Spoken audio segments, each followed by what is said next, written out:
Under the towering trees of the dense forest, he swung his sword with steady confidence, honing each strike to perfection. Sunlight filtered through the branches and lit his focused face. Every move had been drilled, every strike the result of endless hours of hard training. Tired but satisfied after his workout, he took a deep breath and headed home to avoid being late for breakfast. Remember, he was already 15, so it was time for the coming-of-age ceremony. As the young man changed clothes, his grandmother said sadly that his parents could not be there for this important moment in their son's life. They were famous adventurers who had earned platinum rank. They then vanished mysteriously during their first mission. Determined to become an adventurer, he believes he can find his parents and bring them home so they can finally be together. The mother, with tears in her eyes, remembered how her husband had died too soon, Ralph's beloved grandfather. Her chest tightened with painful memories and tears slowly rolled down her face.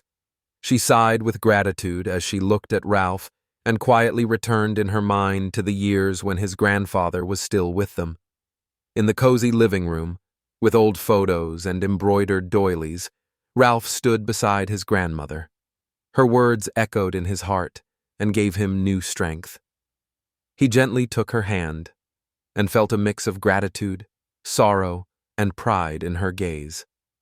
Ralph always knew he was doing his duty because family meant everything to him. Dressed in his best clothes, he declared he would definitely reach the platinum level and earn enough money for his grandmother to enjoy life. With warmth in her eyes, Grandma thanked Ralph for his words and said his parents would be proud of him, adding she believed in his talents and was sure he would gain the skills to realize his dreams.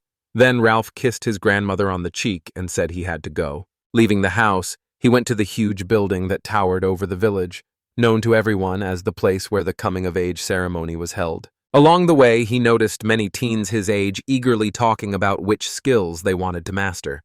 Some dreamed of becoming sword masters and reaching the top of that art, while others wanted to learn magic and join the Golden Lions. One of the boys pointed out that such skills are given only to the strongest, and not everyone can join that elite group. At that moment, everyone gathered for the ceremony was asked to pay attention to what was happening. The old man in a black cloak, his face full of ancient wisdom, approached the altar and raised his hands.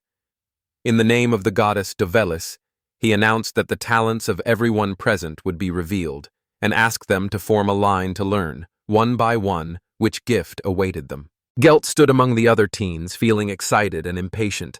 His heart raced as he tried to see what was happening at the front of the line. Then the elder announced that one of the teens had earned the archer skill. Noise rose around him as Ralph watched other teens brag about skills they'd just learned. One loudly announced he'd mastered counting and would probably become a merchant. The moment broadened Ralph's outlook and showed him the range of skills he could learn. He wondered which skill he would get, and dreamed of his father's skill with a sword, or his mother's strong body. Suddenly, the old man announced it was Ralph from Adder's turn and asked him to step forward. The boy's heart beat faster as he approached the magical sphere and placed his hand on it. The old man in the black robe seemed puzzled and said he had never heard of that ability. The members of the company began to study the papers carefully for information about the new skill. It dawned on him that his ability was completely new. People behind him began to whisper, impressed by his discovery. An elder came up to Shroff and told him that a healing power had never been recorded in this shrine, and that it was a real discovery. People nearby began talking excitedly about a newly discovered, still mysterious ability, and whispers slowly turned into loud chatter that underlined the importance of the event. Full of joy and pride, Ralph sped home, burst into the house, and immediately called for his grandmother, beaming as he told her about his new ability, while his grandmother, sitting quietly in the corner, calmly said she had known about it for a long time, and Ralph, surprised, asked how she had found out so quickly. Grandmother told Ralph the man had been waiting for him the whole time. A stranger called himself Figaro, head of the adventurers' guild, the Golden Lions. Ralph was impressed to hear such an influential name. Figaro wasted no time and suggested getting straight to business. Confident the healing skill would show its potential if Ralph joined the Golden Lions, he promised his support. Excited, Ralph still couldn't figure out what his new talent was or how to activate it, which left him embarrassed. The hero calmed him, noting that Ralph had just become an adult and his abilities, like everything else, would show up in time. The senior leader told Ralph he would look after him and said his grandmother would be glad if Ralph joined them. He looked at his grandmother and she smiled and suggested he decide for himself, saying his parents would be happy about it too. Everyone felt that many trials and adventures lay ahead and he was ready for them. After a moment's thought, he nodded decisively and bowed to Figaro, asking him to watch over him, and Figaro smiled warmly, gripped Ralph's hand firmly, promised to do so, and added that he believed in Ralph's abilities, and that together they could achieve great things. A few months later, Ralph was helping carry heavy crates for guild members. One of the other men said irritably that Ralph was useless. Hearing this, Ralph immediately took the crates, apologized, and promised to do the job. As they watched him work, they wondered how much longer Mr. Figaro would keep Ralph around. At that moment, a girl named Aria approached him, called him Godot, and said the boss was calling Ralph to his office. Ralph entered Figaro's office and was suddenly told that the leader had decided to expel him from the Golden Lions, a revelation that shocked him. The hero said he waited months for his recovery skill to take effect, but it never activated. Ralph tried many different ways but could not activate his skill, so he returned to his regular tasks, hoping he could be useful to the guild. He explained that, as Ralph knows, the guild already has Gata with a sword and Arya with a magic vessel, and has no place for selfless people like Ralph, so he can no longer cover for him, because the other guild members pressured him. Quickly realizing waiting was necessary, he guessed his skill might activate in a certain situation. The hero handed the document to Ralph and explained that since he could not activate his skill, it shows the compensation he must pay the guild for failing to meet the terms. Ralph glanced at the paper and began to read. He learned the compensation came to 5 million guard. He loudly declared he could not earn that sum, but Figaro offered to buy his house and agreed to overlook the remaining debt. Ralph was stunned. His grandmother lives in the house, so he wants to prevent its sale at any cost. Ralph explained that his parents might return, and if the house is gone, he may never see them again. If begged Figaro to give him some time, promising he would find a way to earn money and pay off the debt. Figaro smiled and agreed to let him keep the house. Figaro suggested Ralph join another adventurers' guild to earn money, doubting anyone would accept him, and hinting that Ralph's direct option was to become a garbage collector, then urged him firmly. A year after being expelled from the Golden Lions Guild, Ralph was living on the streets and scraping by as a garbage collector.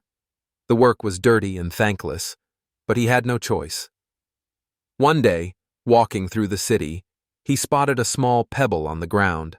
Picking it up, he found a magic crystal that faintly shimmered in his hand and became the only thing he gained that day. Earnings were so meager that he could barely make ends meet, let alone pay the interest on his debt. Only ashes remained of his belongings. He looked at the crystal in his hand and couldn't help comparing himself to it. Like him, the crystal once held great power, but now it is forgotten and not needed by anyone. Expelled from the Golden Lions a year ago, his healing skills had not shown since, and the townspeople began calling him worthless. One adventurers' guild took him in but made him do the cheapest, most humiliating jobs, like picking up trash from the streets. He did everything he could to stay afloat, but fate was merciless. Their house was sold and they ended up on the street. Within 6 months, he lost his only close relative when his grandmother died from an illness, a tragedy that hit him hard and left him in despair. He not only failed to become an adventurer, but also broke the promise he made to his grandmother. Before him stood a huge pit meant to collect trash. Thoughts of his worthlessness and why he had been given such a useless ability consumed him, and life felt like an endless string of disappointments and failures. Staring at the pebble in his palm, Days suddenly heard a cry cut through the silence, and Ralph snapped out of his gloomy thoughts, turned sharply, and realized the sound came from the forest thicket. In a small clearing, a girl frantically ordered the goblins to stay back, but they ignored her and rushed closer. Standing firm, she was ready for battle, her face showing determination and confidence despite the enemy's numerical superiority. On an impulse, Ralph leaped from the bushes and stood in front of her to shield her from the approaching monsters. His heart pounded wildly, but he tried to stay calm. Shoulder to shoulder against the goblins, Ralph glanced at the girl from the corner of his eye to check she was all right, and she nodded, her eyes shining with gratitude and determination. He frantically considered his next moves because he had never faced goblins before. Fear froze him and kept him from moving freely. Turning, he saw 3 goblins, each looking menacing. Confident it would be fine, he remembered his father's skill with a sword. His father was a fencing master who trained him every day, and Ralph followed that training to sharpen his own skill. He took a deep breath, tightened his grip on the hilt, took a fighting stance, and tried to hide his nerves. The goblins, snarling and baring their fangs, charged straight at Ralph, who barely raised his sword to defend himself. His sword suddenly cracked, and a sharp shard of steel flew straight at the girl. It happened in an instant. Unblinking and calm, the girl raised her hand and looked straight at the shard racing toward her. In the next moment, the fragments seemed to explode into tiny pieces, falling to the ground. Staring at it, he did not understand what had happened, or how the girl had managed to do it. He was about to ask her a question when he heard her warning scream. A goblin lunged at him from the shadows with a sword. Ralph dodged at the last moment and used the momentum to strike it in the back. The creature fell defeated. 2 other goblins froze for a moment, hesitant after their companion's fall. Panicked, the goblins fled into the deep woods, leaving Ralph and the girl alone in the empty clearing. He caught his breath and looked at the girl, noticing she was hurt. Her arm was scratched and bleeding. Ralph stepped closer to ask if the girl was all right. She pulled back and told him not to touch her, and he immediately apologized, saying he had seen her wound and only wanted to help. Shaking her head, the girl said she can destroy things, so touching her hand could be deadly. Looking at her in amazement, he tried to understand what he'd heard. Such an ability was unlike anything he'd seen before. Gradually, it became clear why his sword broke into pieces when she raised her hand. The girl looked down sadly and nodded. Everything she touches is destroyed, whether she wants it or not. She stood stunned, watching such an incredible destructive force. Carol looked up at him and thanked him for saving her, then introduced herself as Elsa. Ralph smiled and gave his name in return. She apologized for her harsh tone and explained she had not yet learned to fully control her abilities. She said she did not want to hurt her rescuer, and that the only thing helping her control her powers was the glove she held. And Ralph soothed her by noting her power had protected her from the sword shard. And for the first time in a long while, Elsa smiled at him with warmth and gratitude for his understanding. He slowly approached the girl, unable to believe it was finally over, thoughts swirling in his head, and after a long hesitation he asked her what she had been doing in such a dangerous place and how goblins had attacked her. Ralph had just started to speak when he suddenly noticed a collar on her neck he had not seen before. His eyes widened in surprise, but he didn't get a chance to speak because a menacing hiss came from the forest. A twisted, angry goblin suddenly leapt out of the bushes. Ralph warned immediately that another goblin had returned, instinctively reached for the sword but remembered it was broken. With his sword held forward, he rushed straight at Elsa. Ralph didn't hesitate and rushed forward to protect the girl. He grabbed her and tried to dodge to the side. Startled, she cried out when she felt his hand and warned him it would mean his death. Ralph realized he might disappear. His life had been short, and he would probably die like this, leaving no trace. A warm thought came to him that being able to help someone would not be so bad. He ordered Elsa to run and braced himself for his fate when a strange voice spoke in his head and text appeared before his eyes confirming the condition to activate a skill had been met. Surprise widened his eyes, and he still did not understand what it meant. Now aware of her destructive power, she wondered whether Ralph's arrival might give it a new form. The system prompts him to activate the recovery skill. A confident yes came from her. The system then announced the iron sword had broken. Ralph read the message in surprise. The system asked if he wanted to restore the legendary iron sword. He agreed after a brief pause, and the sword appeared in his hands. The goblin closed in, and Ralph thrust his newly found sword forward. The sword easily split the goblin in two, and it fell lifeless to the ground. He stood over the body, still trying to take in what had happened. Surprise and confusion widened her eyes as she looked at Ralph, unable to believe he had touched her hand and been unharmed by her destructive power. Ralph, still holding her hand, tried to understand what was happening and stared at his sword in amazement as it had miraculously restored itself. On that day, the power he thought useless revealed itself at a crucial moment. He met a girl with a destructive ability, and for the first time he felt the real power and meaning of his gift. Not taking her eyes off Ralph, Elsa suddenly asked whether he was meant for her. Her question caught Ralph off guard, and he looked at Elsa in surprise while trying to understand what it meant and why it affected him so deeply. And in her eyes he saw a mix of fear, hope, and despair. He understood like no one else. Ralph, still looking at his sword, could not believe the incredible change it had gone through. The weapon now shone as if it had a new quality.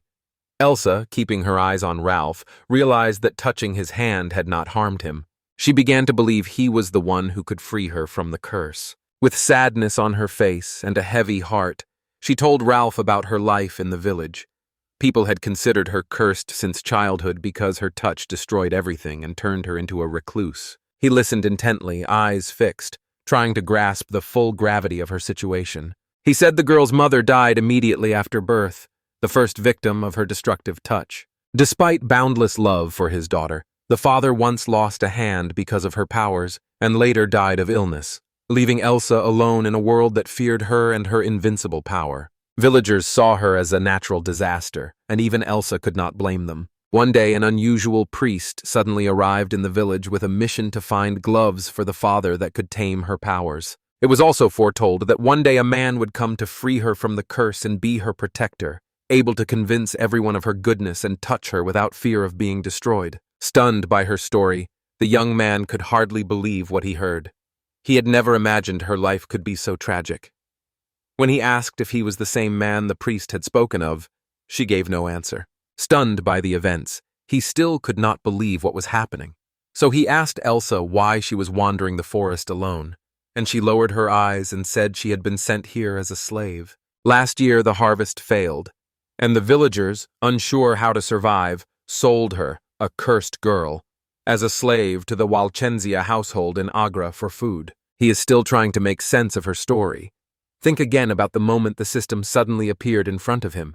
He remembered how the system offered to restore his broken iron sword and transformed it into a legendary weapon. At that moment, he realized his seemingly useless ability to regenerate had shown itself for the first time. Thoughts circled and tangled in his mind, and he slowly realized how every event had led him to this meeting with Elsa. Elsa smiled warmly and said this was how they had met.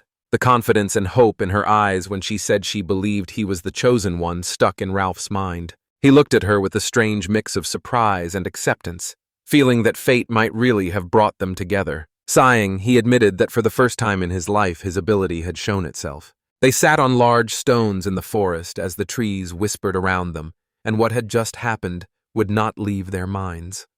Elsa felt the weight of the moment and knew fate had finally given them a chance. The elves said his talent had been hidden and crushing debt made his life difficult, so he went into the forest and heard her cries for help.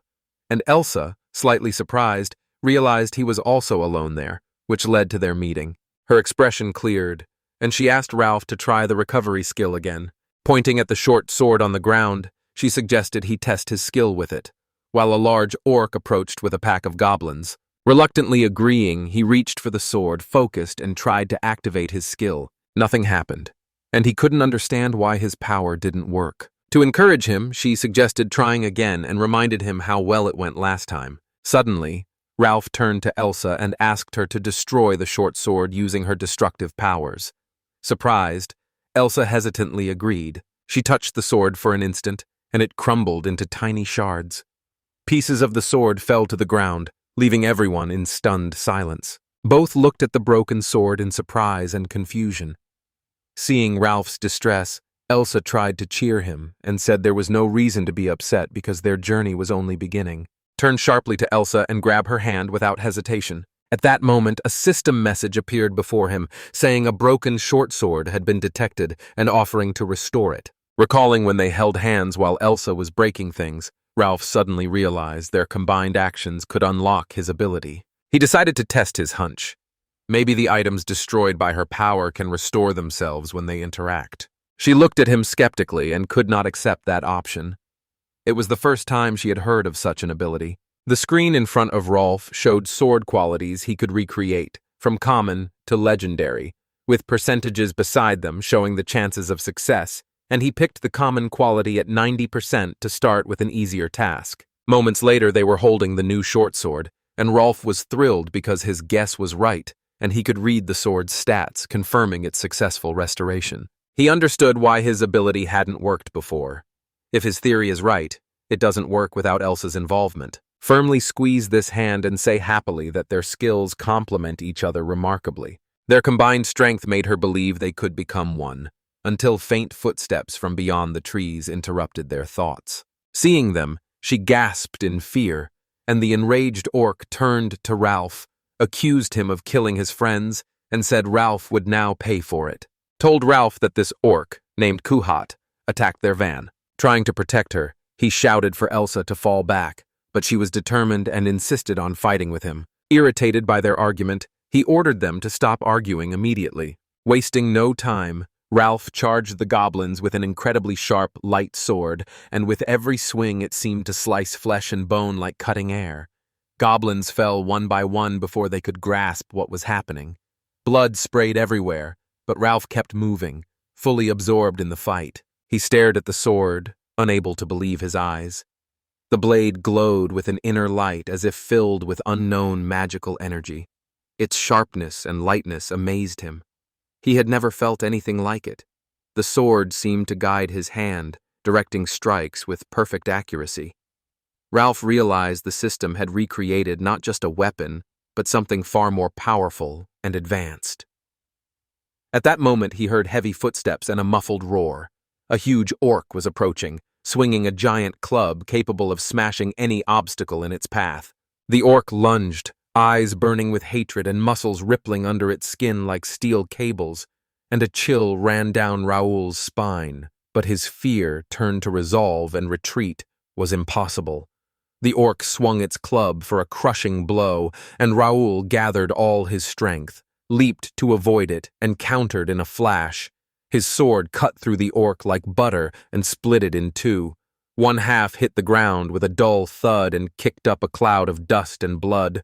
Raoul stood breathing hard and staring at the dismembered remains, hardly able to believe he had killed an orc since he had never been in a real fight before.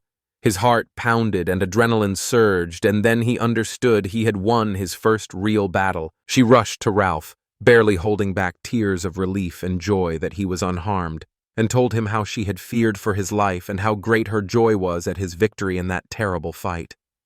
Exhausted, Ralph leaned on his sword and pointed at the fallen orc, convinced the orc had ordered the goblins to attack her cart.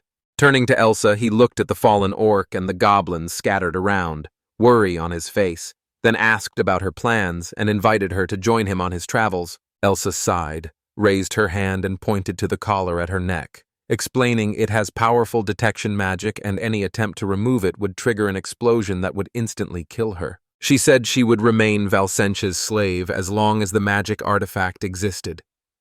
Having just met her chosen one, she hoped to find salvation in him. Ralph shook his head in surprise when he heard this. Anger and determination burned in his eyes. He told her the sword cost 3 million guards and suggested using it to free her. It was a gift from his father and their first shared creation, he said. Raoul understood her feelings, but then a new idea came to him. Elsa fell silent and stared into the distance for a long time without answering, and Ralph, realizing how serious their situation was, begged her to help. His words were honest and desperate because he knew his abilities were useless without her. Finally, Elsa agreed and said they should begin right away. Picking up the scattered weapon again, carefully fitting the parts together and focusing on restoring it. After hours of hard work, they sank to the ground, exhausted, admiring their results. Repaired blades, maces, and shields gleamed like new. But Rolf sighed because among the many restored items, there was not a single legendary one. Tired and disappointed, he began to doubt the success of their journey.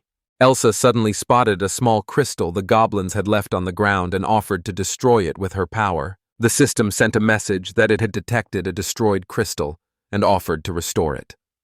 Ralph felt a powerful surge of magic flood his body. Realizing he had gained experience for his skill, he told Elsa, who was stunned and said she had never heard of leveling up a skill. Studying the system data, he discovered his regeneration skill was already at level 2, and the success chance had risen by 1%.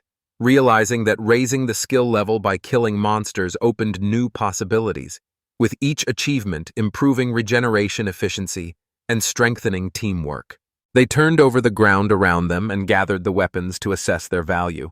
Their effort amounted to about 10,000 guards, which he realized was not enough for their goals. Elsa noticed his disappointment and tried to reassure him, saying it was all right and they would find another way. Boiling with indignation and resolve, the soul cried out that she had been turned into a slave despite doing nothing wrong.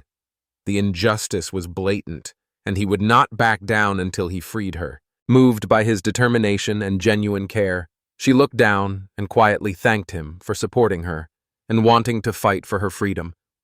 Ralph then remembered that healing herbs grew nearby that could speed the healing of her wound. He stood up, picked one, and offered it for Elsa to apply to her wound. Ralph insisted on applying the healing herb himself, even though Elsa said her wound was minor and not worth worrying about, because he knew it could lead to a serious infection. He approached carefully and gently laid the healing herb on her wound. Elsa felt the warmth and care and thanked him. A gleam lit her eyes, and she asked if Ralph could restore not only weapons, but herbs. Ralph was surprised because he had never thought of that, but he saw the logic in her words. Elsa explained that restoring herbs could heal even the worst wounds, and that legendary herbs could bring big profits. Seeing it could be a lifeline, he suggested trying it immediately. They set to work, focused on gathering every herb they could find. Quietly, they gathered a whole pile of fresh, shiny leaves and carefully spread them out in front of them. Valve picked up a leaf and admired its remarkable properties.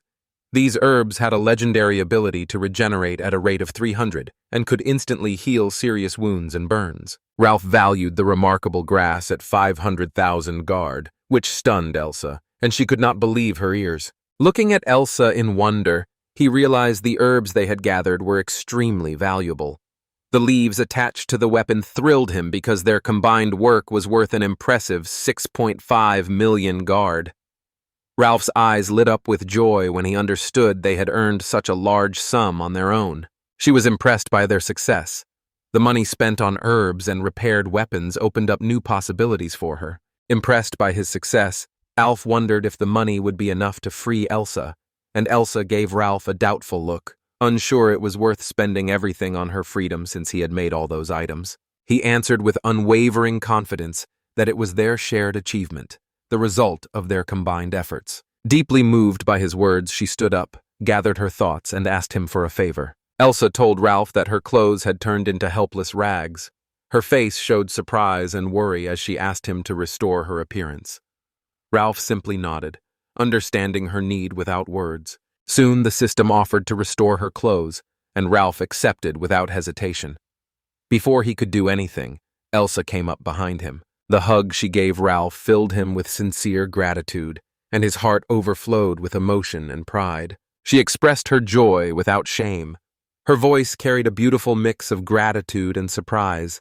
Elsa admitted that. Elsa told Ralph she simply wanted to touch someone and asked him to let her feel that moment and enjoy this unique opportunity. Ralph silently agreed, feeling Elsa's warmth and gratitude fill his heart, and they stood together in her arms, tenderness and thankfulness touching the depths of his soul, as if time had stopped, so they could enjoy the calm among the meadow's bright colors, sunlight playing in their hair and creating a warm, cozy feeling.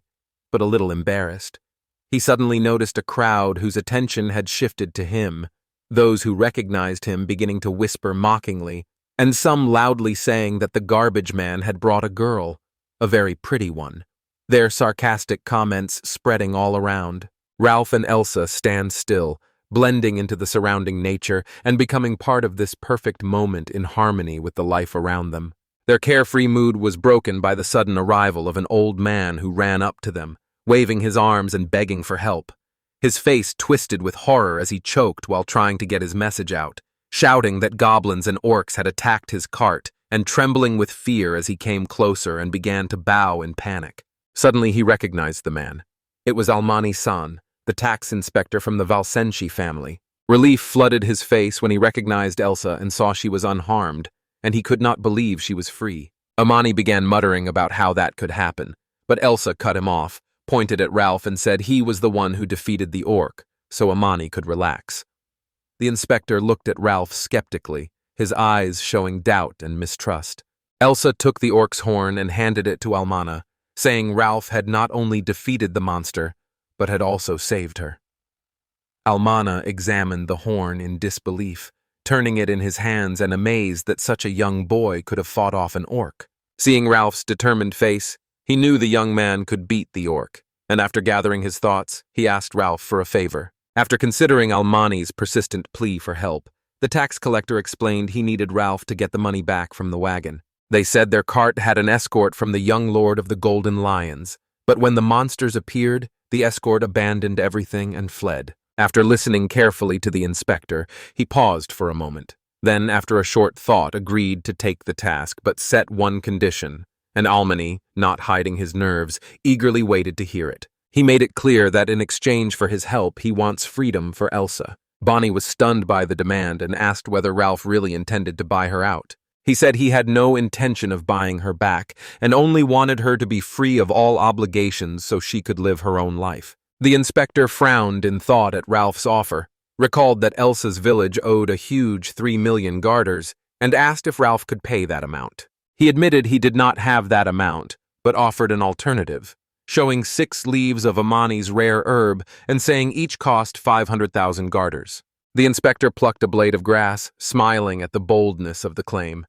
After examining it closely, his expression changed. When Almani realized that even 500,000 apiece for each sheet was too low for such rarity, he saw the offer's value and accepted Ralph's terms, promising that Elsa would be free as soon as they got the money from the wagon. They looked at each other at the same time, their eyes shining with joy and relief. Almani joined them as they went to the spot where they had left the van. The road was tough, but Ralph and Elsa stayed resolute. Raoul approached the van, packed with chests and crates full of assorted jewels and cash. After finishing his tasks, Almani walked up to Elsa. Stopping in front of her, he looked into her eyes and gently removed her collar. Elsa was stunned and did not immediately understand what had happened. As the realization of freedom sank in, she cried out with joy, releasing all the emotions she had been holding.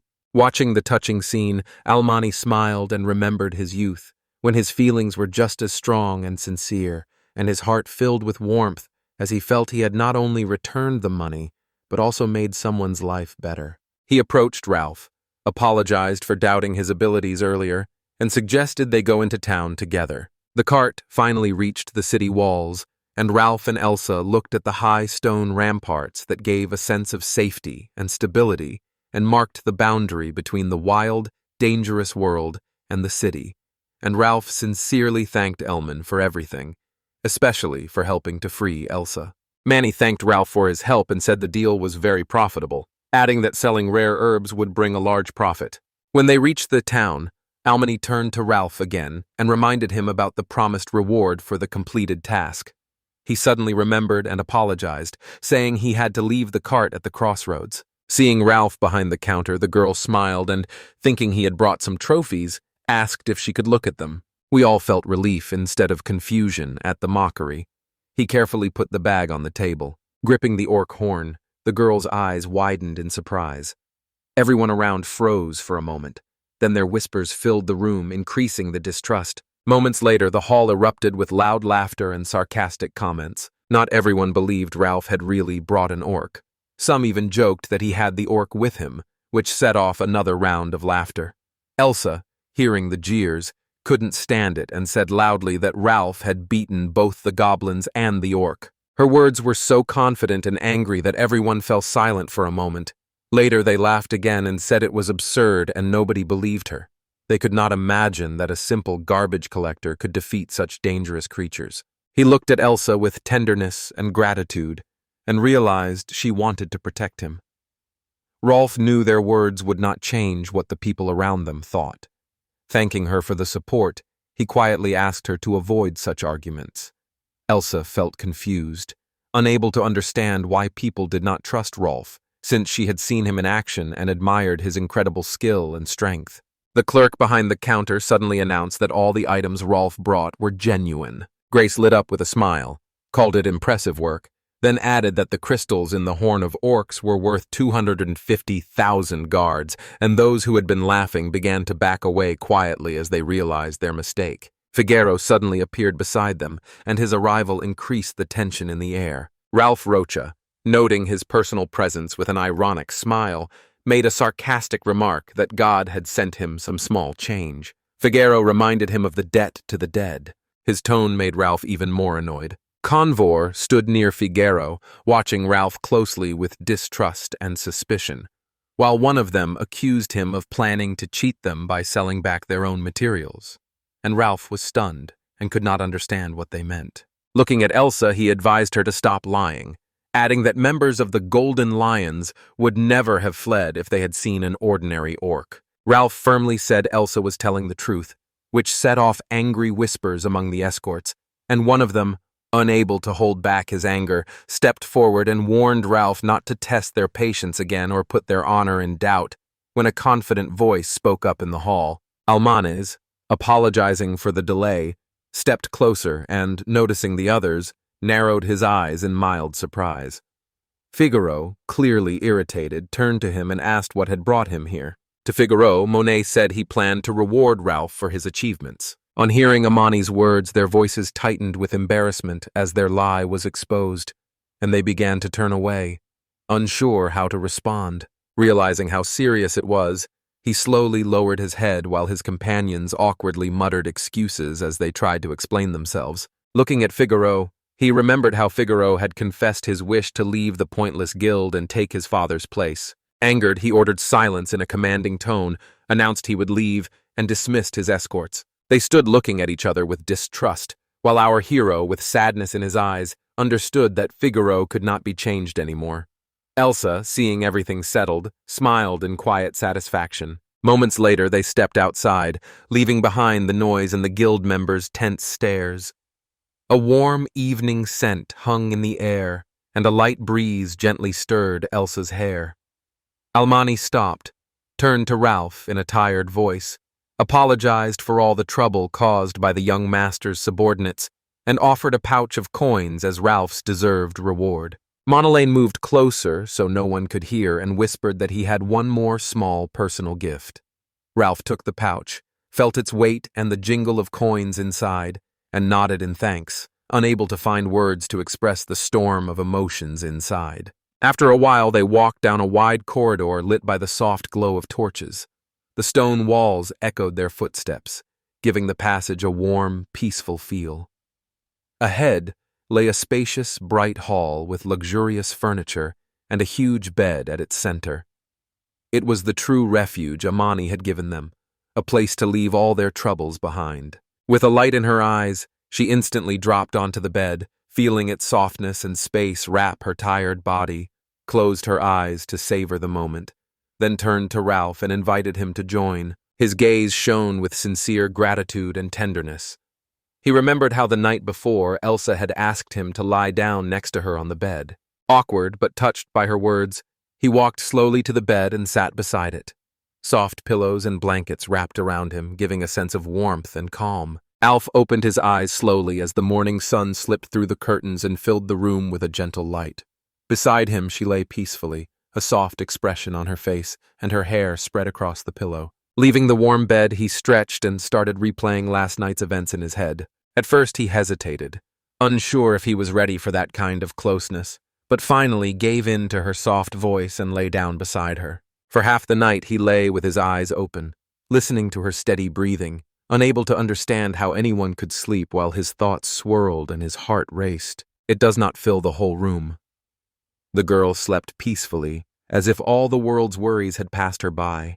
Lifting himself onto his elbow in the dark, Ralph looked at Elsa. She looked calm, and that reminded him of the tense, busy day. Thoughts of how they had overcome every difficulty together and of her trust soothed him. He soon fell asleep, holding on to that moment. The wedding day arrived quietly and peacefully. Rolf got out of bed, walked to the window, and watched the city wake up, and he had not had such a calm, carefree morning in a long time. This time Elsa woke to the sound of his footsteps and said good morning. Her voice was gentle and warm, with a special charm. They walked slowly through the city, enjoying its busy rhythm.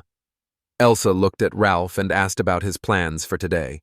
Ralph said he needed to stop by the guild first to get some fresh air. Suddenly she declared with fierce excitement that she too wanted to become an adventurer like him. Ralph was impressed by her determination. When they entered the guild, a girl behind the counter greeted them, helped Elsa sign up, and soon handed her a card that was a simple but symbolic sign of new beginnings and opportunities. She said Elsa was now an official member, and began describing the ranking system, starting with the lowest level, Iron. The world explains that travelers take on various tasks across the land and earn rewards. By collecting achievements and experience, they raise their rank, unlocking harder and better paid missions. The highest level is the Platinum rank, available only to the most capable adventurers. Elsa, holding her card, looked at Ralph and saw admiration and determination in his eyes. Remembering that his parents had reached Platinum rank, she asked with genuine curiosity what rank he had reached. Ralph, a little embarrassed, admitted he only had the Iron rank. Keeping up her momentum, Elsa said that now that they were together, they'd do everything to reach the Platinum rank. Her confidence and enthusiasm were contagious. A warm wave of support and admiration washed over him as he turned to Elsa, and her genuine eagerness for adventure was so touching and pure that he could not help noticing it. Ralph paused at the notice board and studied the task listings while the guild hall buzzed with noise and activity. Adventurers of every level talked over plans and prepared for new deeds. The board listed tasks for every taste, from escorting high officials to exploring mysterious dungeons. But standing beside Elsa, he noticed many of them were reserved for higher-ranked adventurers. Elsa suggested trying some of it, but Raoul reminded them to go to the armory first and check their armor, adding that the weapons they made yesterday should be sold. She hurried to the back of the shop to pick a more suitable outfit. Ralph sighed with relief. Soon Elsa stood beside Ralph, holding the elegant bow firmly in her hands. Her eyes shone with excitement as she said she wanted it. In her home village, she had often hunted and had solid archery skills. Inspecting the chosen bow, he nodded with satisfaction and walked to the armor stand. There, a new shield and breastplate caught his eye. Picking them up, he felt their weight and sturdiness. Holding the armor before him, Ralph said he intended to buy them. Used gear here sold at very attractive prices, which surprised him.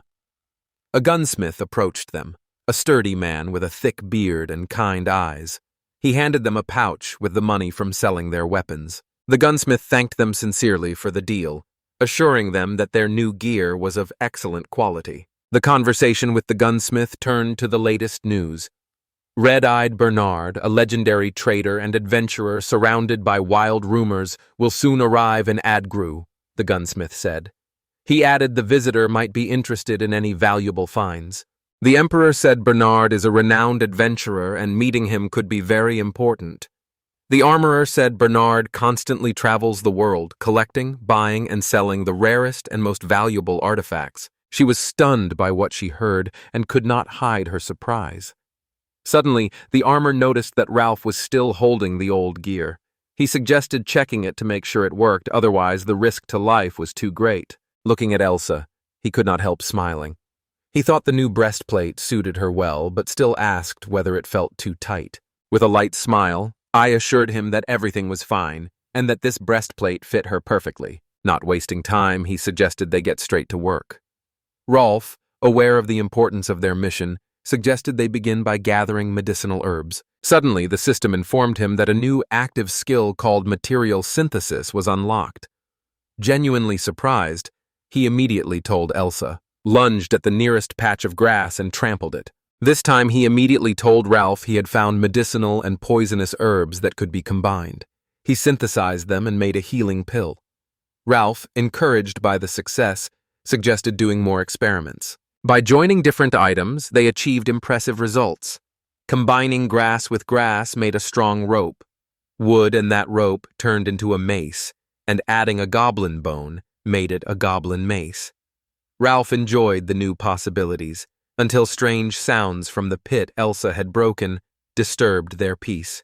He swung his sword without hesitation and split the skeleton in two. Bones scattered across the ground, but he was immediately puzzled by how the skeleton had appeared there. While he pondered, Els pointed out a pit in the ground. The ground Ralph had just repaired collapsed, revealing a passage into the dungeon. Stepping forward cautiously, Ralph was surprised the dungeon could be so close to the city. Dark corridors seemed endless, each step echoing loudly in the silence and making the place feel more ominous. Ralph scanned the area, aware of the danger this place could pose to the city. He suggested searching the dungeon to make sure it did not hide demons or other dangerous creatures. Alf and Elsa stood at the open dungeon entrance and decided not to waste time checking if it was a threat to the town, knowing that if it was a goblin hideout, she could both complete her mission to destroy them and keep the locals safe. Everyone froze for a moment, staring at the burning torch in his hand. A faint breeze seemed to come from one side. Elsa, noticing his concentration, asked what was bothering him. Alf said he felt a faint breeze, which felt odd in the sealed dungeon. Suddenly, Elsa told him to step back, and he immediately saw a taut fishing line right behind her. He warned Elsa loudly, but she had already reacted. With a single quick move, she brought down the wall, and a hidden room opened before them. Ralph peered at the orb, thinking about its purpose and magic. Moving closer, he saw the artifact had no marks. His fingers brushed the crystal when loud mechanical noises cut the silence. Elsa turned toward the sound, tired, and Ralph realized he had triggered a trap. Galligans, holding old swords and daggers, began stepping out of the room's dark corners, their eye sockets glowing a threatening red that made a chilling contrast with the dimness. Quickly grabbing his sword, he desperately hacked at the skeletons to protect himself and Elsa. Each strike turned a skeleton to ash, but more kept coming. The battle grew fiercer, and at one point a particularly fast, strong skeleton raised its sword above Elsa. Seeing this, he reacted instantly, cutting his opponent in half. The bones fell to the ground after losing the magic that held them together. As he took in the scene, Ralph realized they had fallen into a well-planned trap. Noticing his tension, Elsa apologized for her carelessness, but Ralph reassured her that everything was fine. He realized it was too early to relax, so he suggested they continue exploring the dungeon with extra caution. Walking down the narrow corridors, they came to a halt before a small hole in the wall. Enchanted by the sight, she stepped up to the stone wolf and gently touched it. As a bright light lit everything around, Elsa was thrown back. People saw it and screamed in terror, but the light vanished instantly, and the stone statue dissolved into thin air. Their eyes adjusted again to the dim light. On the marble floor in the center of the room, they noticed a small black wolf pup wrapped in a light that slowly faded. The small wolf pup struggled to breathe, and his black fur was stained with blood. Elsa looked at him with horror and despair in her eyes. Rolf wasted no time and pulled a healing pill they had recently made from his pocket. Researchers tried to give the wolf pup a pill, but the bleeding did not stop. Rolf called to her, urging her to use the destruction skill against the wolf. Confused and anxious, Elsa admitted she could not do it because she feared the wolf pup would simply disappear. She felt guilty about what had happened, but Rolf decisively cut her off, a promise to save him. Alpha assured her that since the start of their journey, his skill at restoring what was broken had greatly improved, and asked Elsa to trust him. Without hesitation in her gaze, Elsa looked at Rolf. His confidence and resolve gave her faith that everything would be fine. She nodded to confirm her trust, and they interlaced their hands, forming a strong bond of their skills. As Elsa gently touched the wolf pup to activate her destructive skill, Ralph used his restoration ability at the same time, and the system immediately reported that his skill removed the seal restraining the legendary demonic wolf with 100% effectiveness. He faced a tough choice, knowing the only way out was to use his healing ability to save the little black wolf. Realizing he had only one option, he chose to use his skill to fully restore the wolf pup. A bright light washed over them again, filling the room. It was so blinding that Ralph had to cover his eyes. The light finally went out, and they slowly opened their eyes to find a little black wolf pup in front of them, wagging its tail and looking at them with grateful eyes. Ralph and Elsa froze in surprise as they realized they had saved the wolf and found something more important than a simple dungeon.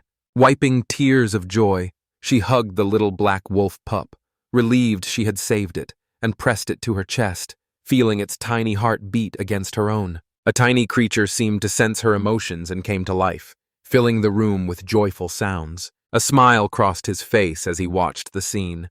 Proud of his healing skills, he soon grew uneasy about the future because the wolf cub was a demon and the consequences were unclear. With a sparkle in her eyes, she looked at Ralph, winked, and suggested leaving the wolf pup with him. Noting that the wolf cub seems to enjoy roaming the city, she added with a smile that it's all thanks to Ralph. Elsa nodded and said the name suited him perfectly. Ralph agreed and added that it was really cute. A loud shout interrupted them. Gasping for breath, he looked nervous.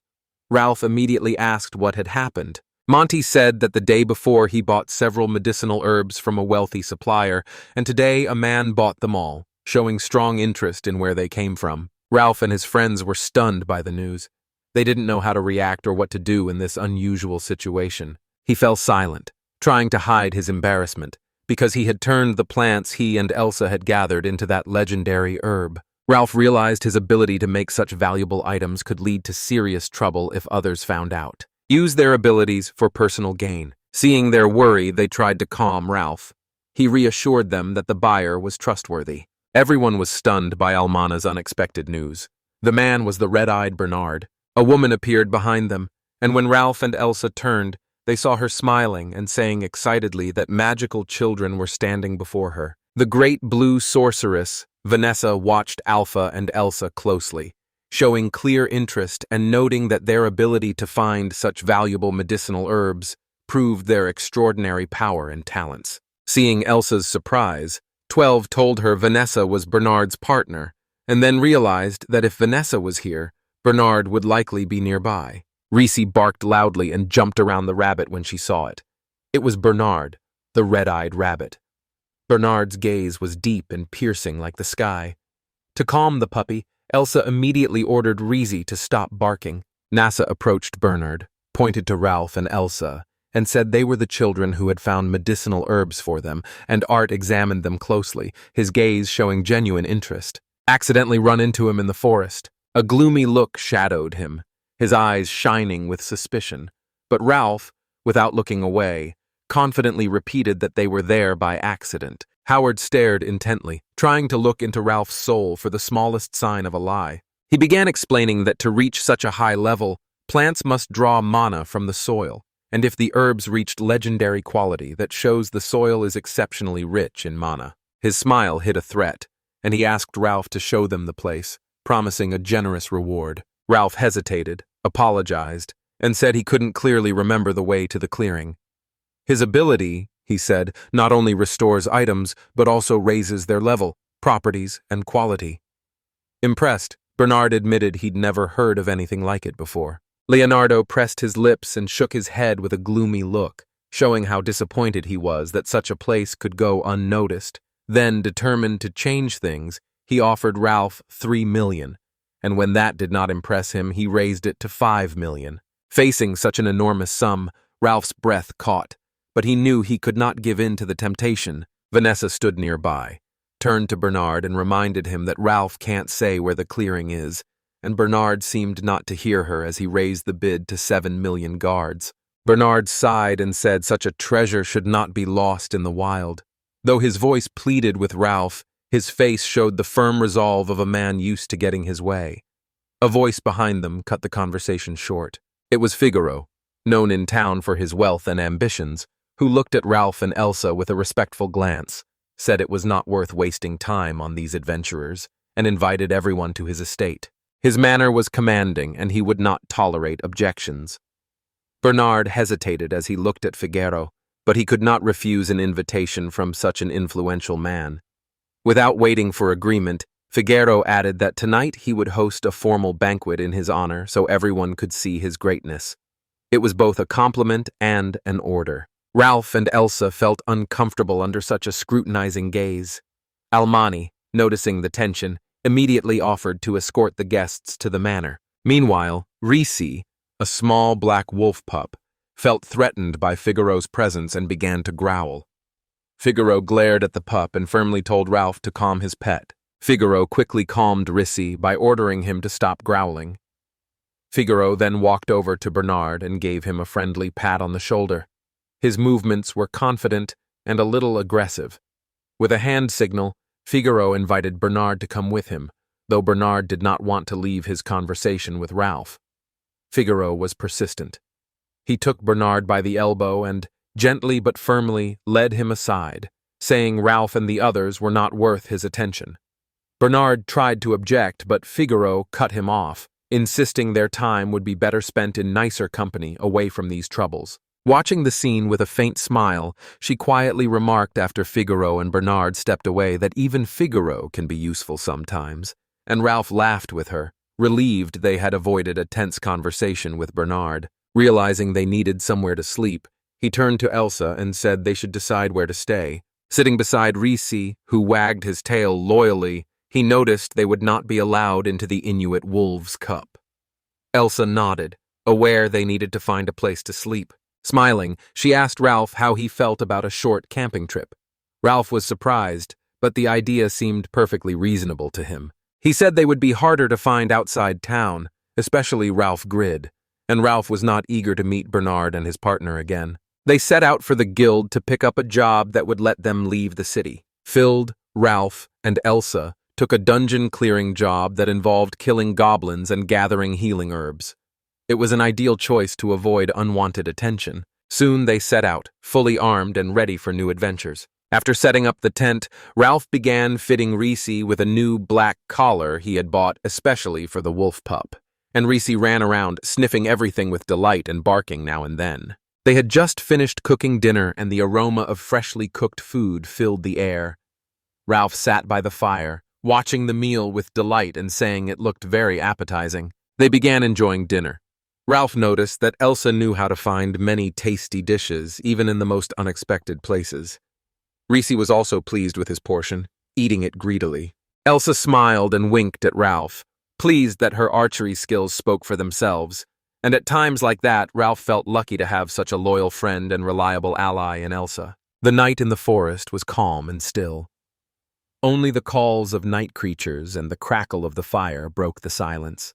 Ralph and Elsa sat by the fire, lost in thoughts about the past.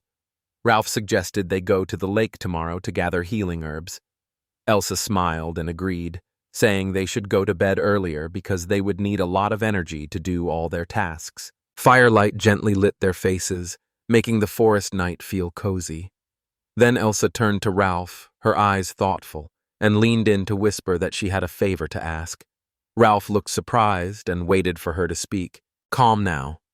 She lay on his lap and quietly admitted that as a child, she always fell asleep on her father's lap. Her voice held warm memories, and she asked Raoul to let her repeat that ritual. Tenderness rose in him, and he began to stroke her head gently as Elsa closed her eyes and soon drifted into sleep. Morning came with the first sunbeams pushing through the tent fabric. Ralph woke suddenly to strange growls and noises.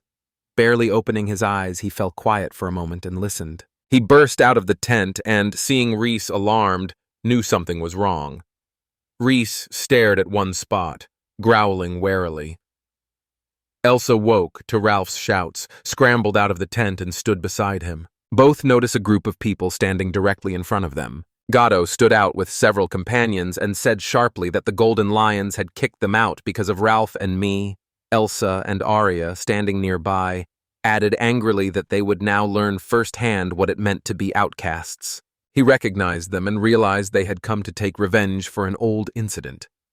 Gatto, with fury in his eyes, ordered Ralph to apologize. He issued a stern order to apologize and admit they had cheated Mr. Figaro, and said that if Ralph asked them to rejoin the guild, they might show mercy. Holding the sword tight, he said firmly that they had not deceived Figaro and would not apologize for something they did not do. When the converses heard Ralph deny it, they sprang at him, howling and shouting that he would not escape and would die. The attacker swung his sword sharply at Ralph, who easily parried the blow and, skillfully using a knife, broke the enemy's weapon into pieces. Counting on surprise, the convoy tried to attack Ralph from behind, but a precise strike to his shield stopped them immediately. Ralph's speed and strength knocked all the attackers to the ground in seconds, leaving them stunned as they tried to understand where his power and skill came from, and they felt humiliated and angry. Lifting the heavy club off the ground, They realized their opponent had grown stronger since their last meeting. Seeing Ralph's sword was sharp, Gato attacked, aiming his strike straight at Ralph with the clear intent to kill him. Knowing Gato's fencing skill and experience, he accepted that he would have to face the danger and was ready to fight. A powerful strike made their swords clash, sending sparks into the air, and each thrust was met with a tense shout. Watching Ralph handle Gato, Converse loudly declared Ralph did not deserve his opponent and was just a nobody. Ralph heard this and flared with anger. Gidote stepped closer and whispered in his ear that he was only temporary. Gidote landed a clean blow, knocking the sword from Ralph's hands. The sword fell and stuck in the ground, forcing Ralph to step back from the unexpected turn of events. She kept the bow drawn, aiming at Gato, and then lost her balance when something moved behind her with a rustle. When an official moved toward her, she shouted a warning. At that moment, a branch wrapped around Elsa's body, gradually tightening its grip.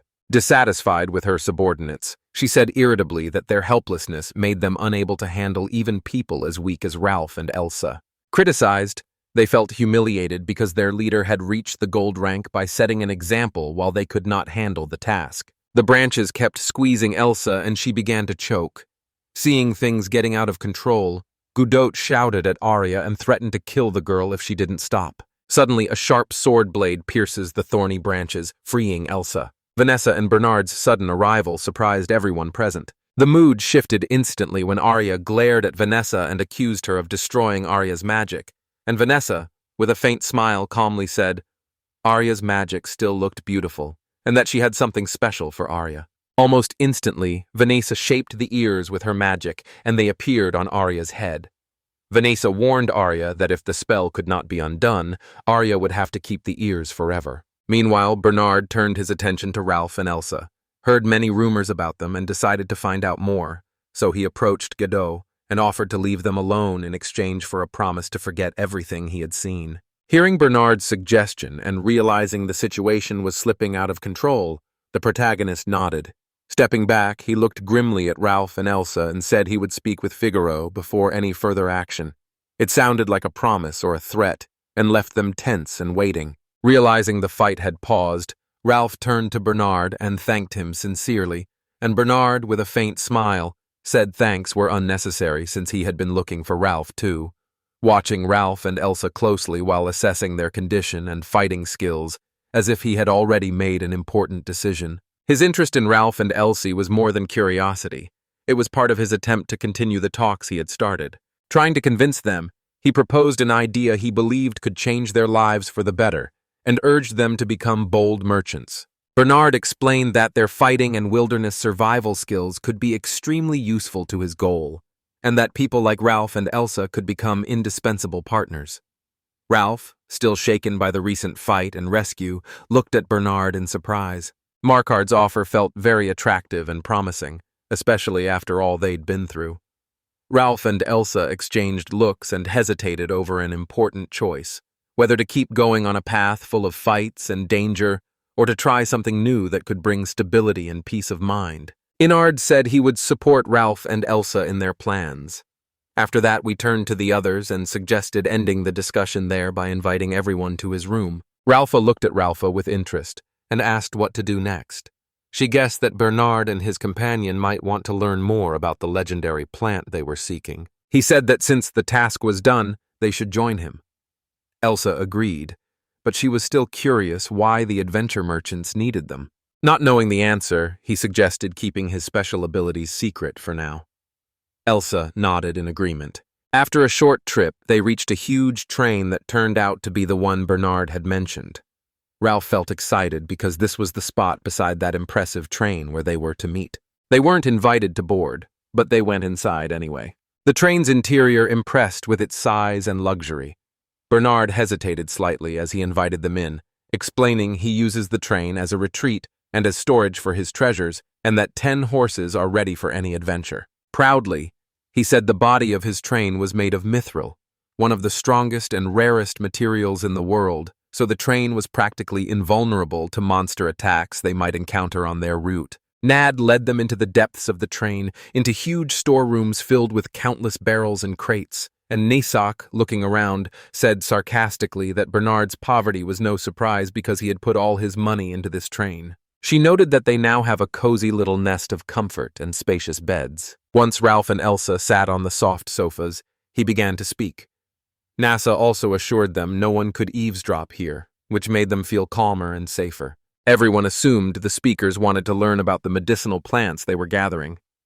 Bernard suddenly said he was not interested at all, which greatly surprised Ralph. In the sudden hush of the cozy carriage, Bernard calmly said with unexpected excitement that only one thing interested him: Ralph's skill. The words landed like thunder on a clear day. Ralph and Elsa froze, stunned by the revelation and unsure how to reply, their eyes meeting as worry and confusion crossed Elsa's face.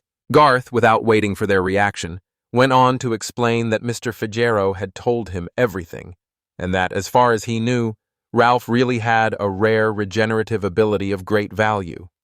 Ralph, a little embarrassed, nodded in agreement. Right after that, his shoulders slumped, his head dropped, and he sadly admitted that, despite having the skill, he had never managed to activate it.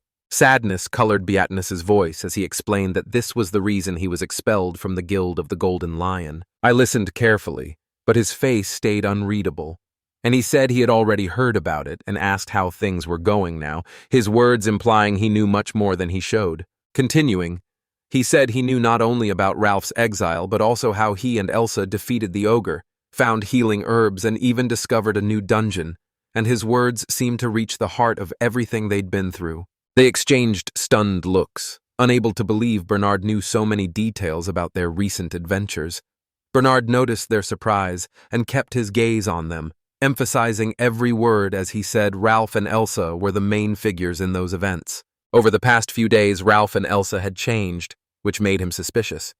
On closer inspection, he thought unusual circumstances were behind it. Bernard admitted he didn't believe the story about the accidental discovery of the legendary herbs, saying it sounded impossible. His gaze settled on Ralph, and he said sharply that it was Ralph who had improved the grass with his unique abilities. Ralph stood silently, unsure what to say. He felt exposed and invulnerable. No one ever learned exactly how Ralph's skill worked, but Bernard watched them for a few days and figured it out on his own. Watching, Bernard began to realize that this world was full of legendary heroes like the Red Good Bernard, whose powers and skills surpassed all imagination. Ralph finally nodded and asked to speak with Elsa alone.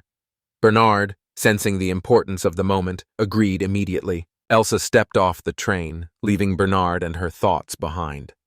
Barely holding back her joy, she noticed they were incredible for guessing his abilities instantly. Ralph took her hand and calmly said this was exactly what he had wanted to discuss with her.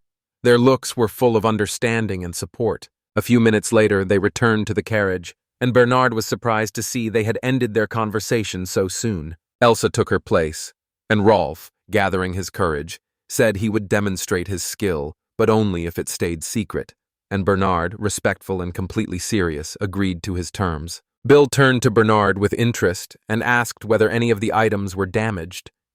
Bernard's sudden concern surprised Bill and made him think about possible breakage.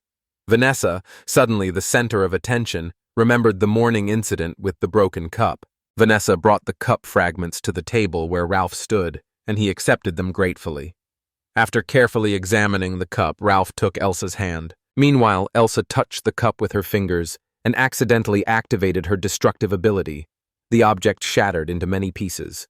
Bernard was fascinated by what he saw, and Ralph explained that Elsa has the ability to. When Ralph explained it, she realized that even everyday things like going without gloves or touching objects with bare hands had become hard and troublesome for Elsa, and the words made her lower her head. Seeing her embarrassment, he smiled to calm her and insisted he could touch her with no consequences. Gently taking her hand, he left Bernard and Vanessa shocked. It contradicted everything they had just learned. Holding her hand, Ralph activated his ability. The cup, turned to dust, began to slowly rebuild itself, its shards merging until it returned to its original form as if time were moving backward, and Bernard watched in amazement, unable to believe what was happening before his eyes. With a confident voice, he revealed that his unique skill, called regeneration, lets him neutralize Elsa's destructive power and restore objects to their original state. Lost in thought, Enard tried to grasp the full meaning of what he had heard. Noticing his confusion, Ralph explained that his skill not only repaired damaged items, but also revealed their true value. Examining the restored cup, Ralph immediately realized it was made of rare ceramic glass and worth at least 10,000 guard. Hard's eyes lit up as if he had just realized something important hidden in those words. He said his ability does not work alone. It only works together with Elsa's destructive power, producing a combined effect. Ralph continued explaining with examples, describing how he applied his talent to medicinal herbs to greatly increase their healing properties. After his influence, the herbs became much more effective. Bernard listened, slowly nodding as he realized the power and potential of that skill. Nasa, who had been listening closely, smiled and said their shared skill looked very romantic, while Ralph looked at her seriously and warned that his ability carried certain dangers. He said he could make legendary items from the simplest things.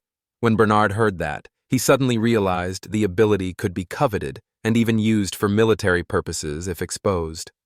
Ralph nodded and confirmed his suspicion.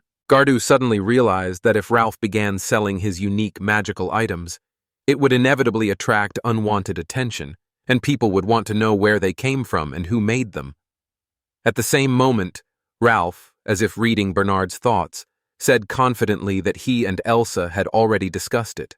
He explained they had agreed to become brave traders and sell their goods, but on one important condition: they would act only with Bernard's support and advice. Bernard, seeing the seriousness of the situation, nodded in agreement. Ralph then shared part of his story, saying his parents had also been bold adventurers.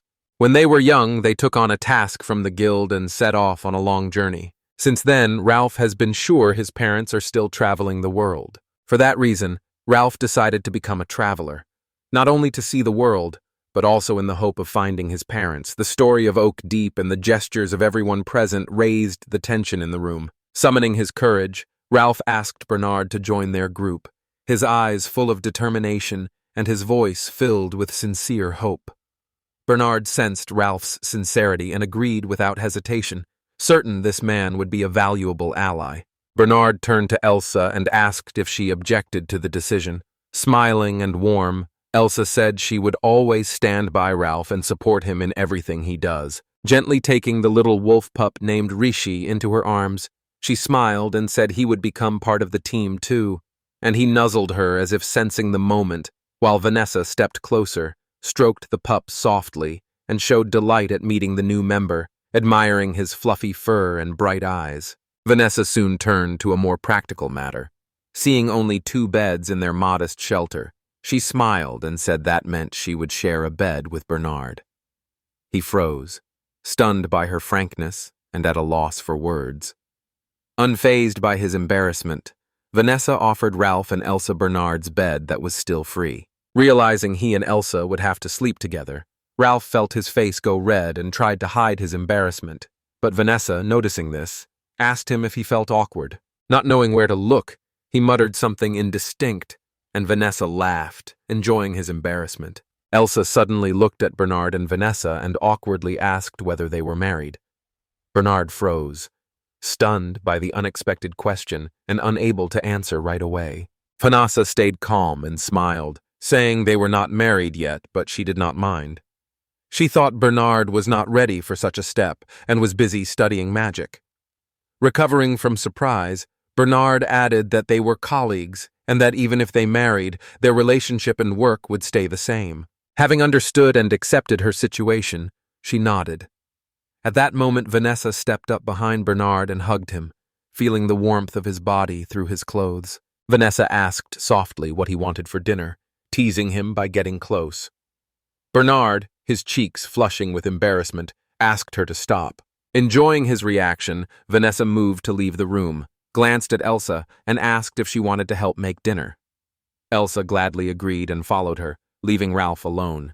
After being expelled from the Golden Lions, Ralph was sure his adventuring days were over, but now he was in a group with the world-famous adventurer Bernard and felt part of something much bigger. Over dinner, Ralph realized he could never have imagined such wonderful events. And each day, he grew more certain that exciting adventures awaited them, filling his heart with joyful anticipation. The next morning, Ralph opened his eyes and felt something soft and gentle against his face. Ralph looked around in surprise and saw something oily beside his head. Getting out of bed, he saw Reissi quickly take the empty spot beside Elsa and settle in. A thought about what the most important thing he could do came to him. And just then, Nessa came in and said good morning to Ralph. Nessa sat up, still not fully awake. Noting his serious expression, she smiled and said, "The duty of a real man is to take responsibility." A little puzzled, he wasn't sure what responsibility she meant. Ralph felt himself growing more embarrassed.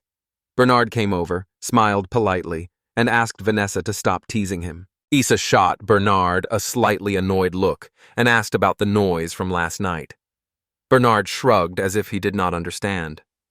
At that moment, Elsa woke from their talk and got out of bed to find out what was going on.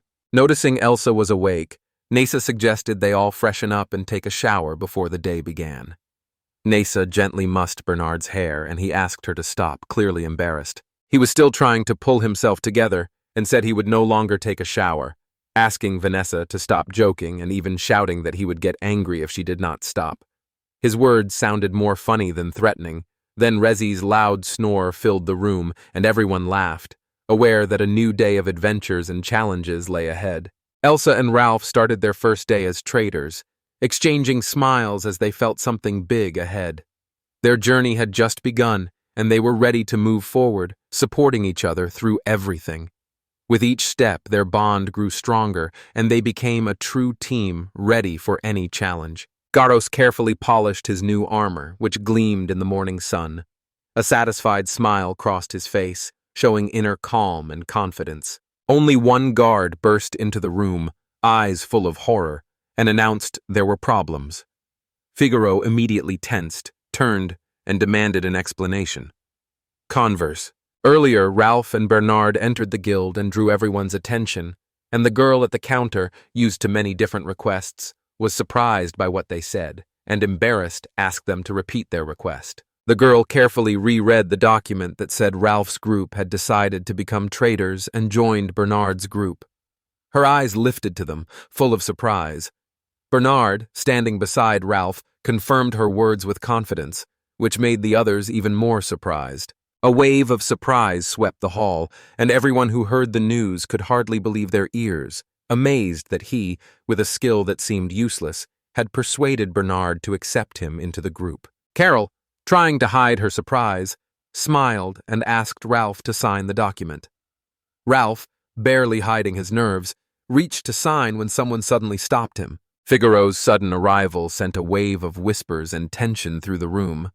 Approaching Bernard with a stern stare, he asked him directly whether he had said it. The hero continued, calling Ralph utterly useless and saying he would be no use to the team. Keeping calm, he said firmly that Ralph would join their team as a cargo handler and that the new assignment met no objections and was vital to the team's smooth operation. Figaro, baffled that Bernard could make such a decision, said irritably that anyone could be hired as a porter, and Ralph would only shame them with empty promises and his inability to be helpful. And the remark made Ralph very angry because he always tried to be honest and never lied to anyone. Seeing the anger in Ralph's eyes, Bernard firmly said the number was wrong and, recalling Ralph's expulsion from the Golden Lions, decided to take him into his merchant's company because he believed in his potential and wanted to give him a chance to prove his worth, convinced everyone deserves a second chance, especially someone who has already faced hardship and injustice. With a stern, questioning stare, Figaro looked at Bernard and firmly invited him to join the Guild of the Golden Lions. The offer sounded convincing and his voice was confident. Bernard stayed calm, said he still had a lot of unfinished business, and apologized. Bernard said he could not accept such a generous offer, and surprised whispers ran through the hall because refusing an invitation to the Golden Lions was unheard of, so everyone froze as he firmly repeated that he would not accept Figaro's offer, and their faces showed astonishment and admiration. Stung in his pride, Figaro nodded and said that Bernard doesn't take his guild seriously at all. Ironically, he noted that the visible change in Bernard came when a small fortune appeared, and Bernard now feels as if he is nothing. The girl, sounding clearly irritated, said she wanted to make an official statement. From that moment, the forces and the family ended all ties with Bernard's group. Silence fell over the hall, and every eye fixed on the dramatic scene.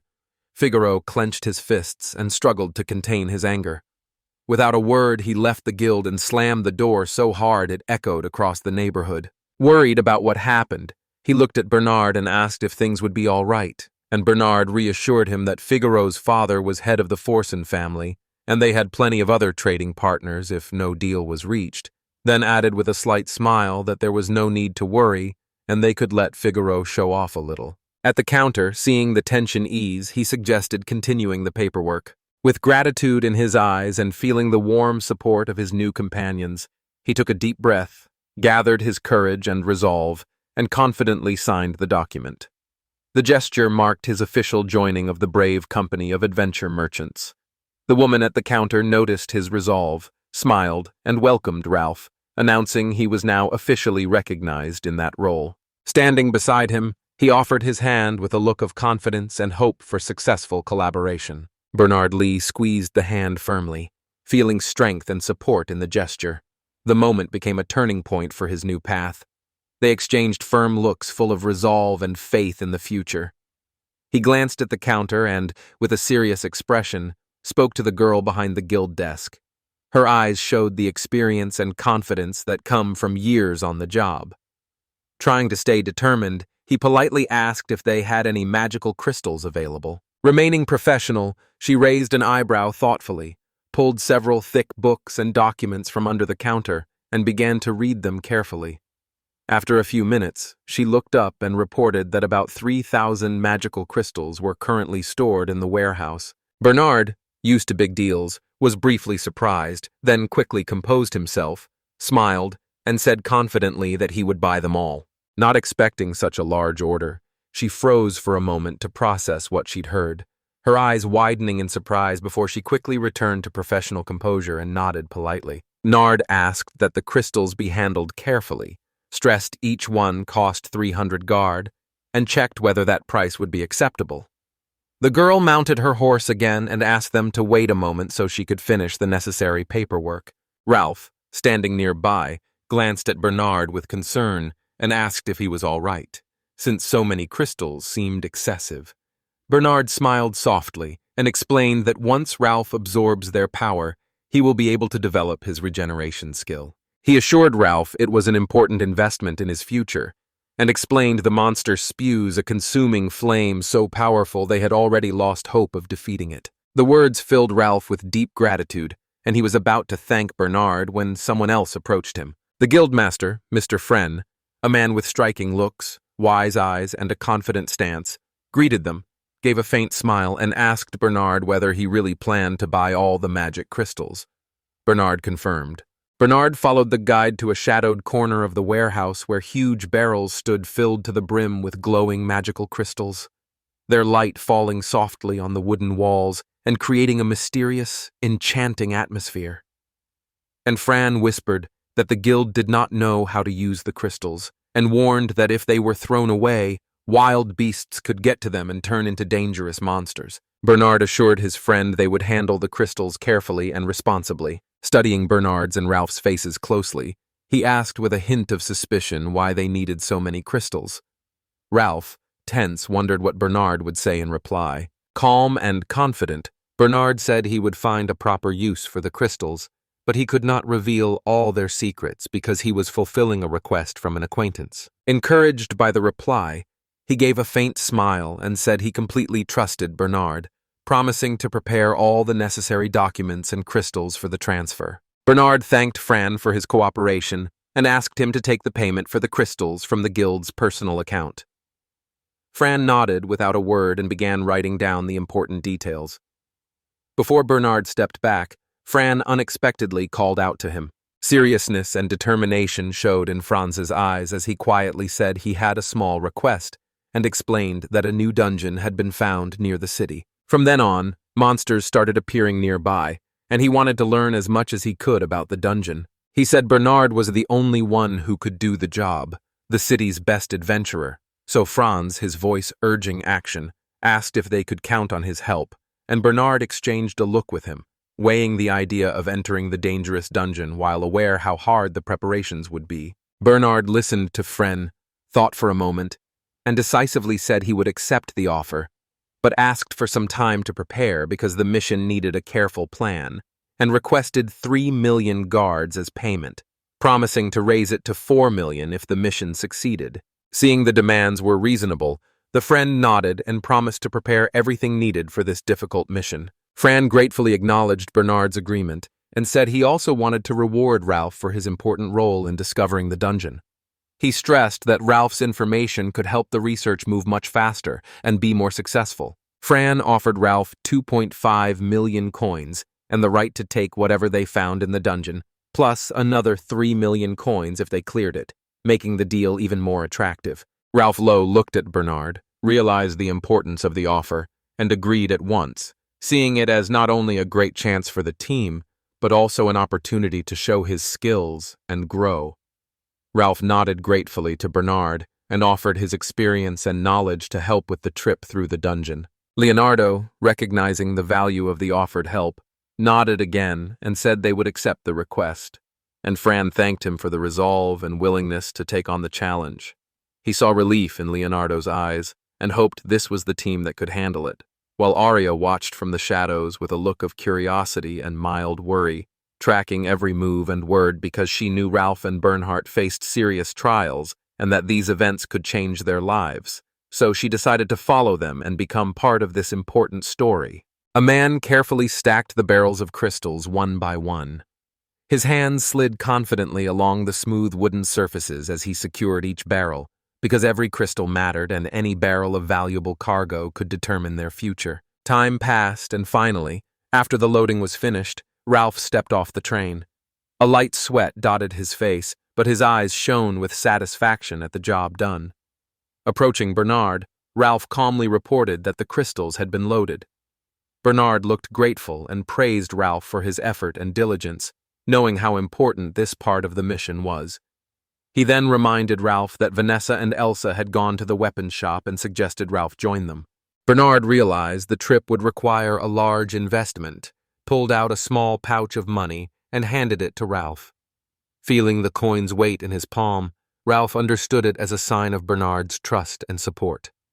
A grateful light passed through his eyes, and he silently vowed to honor that trust. Bernard stressed that every team member must be well prepared for the journey ahead. Ralph thanked him for the generosity and trust, hesitated for a moment, then asked if he could buy a used pistol. The question briefly confused Bernard, who could not understand why Ralph, offered a new shiny weapon, chose the old, used one. Ralph's words carried a quiet certainty and a familiar tone that made Bernard pause. "Thank you for being with us." Everyone looked at him so confidently that Bernard's doubts gradually faded.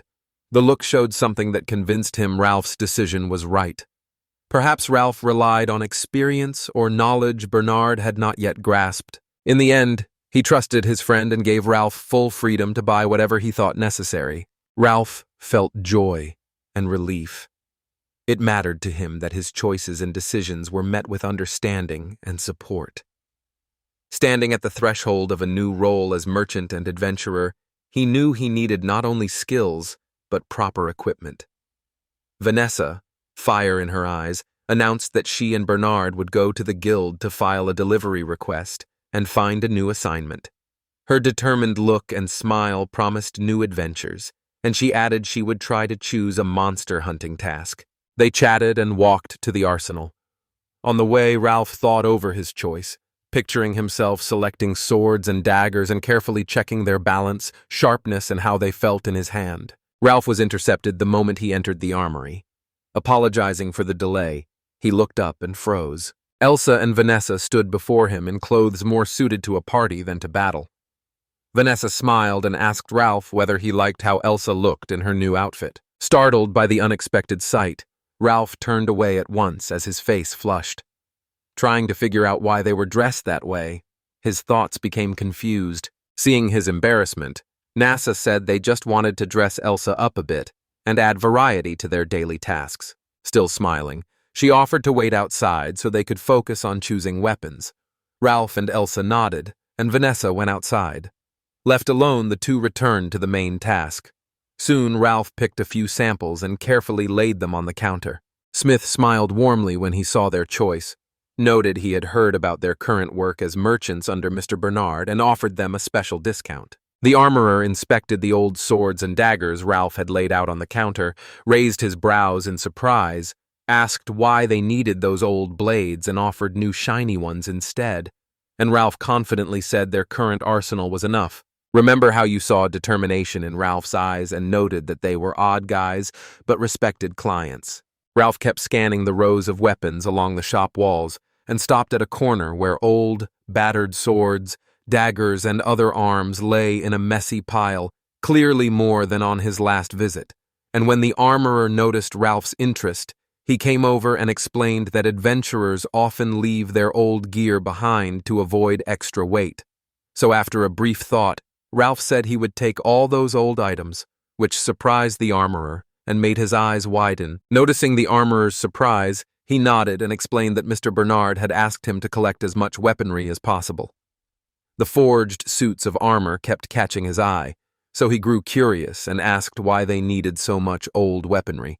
Smiling, he said the weapons were meant for a single nobleman. Confidence in his voice gave the statement weight, and he realized it sounded believable.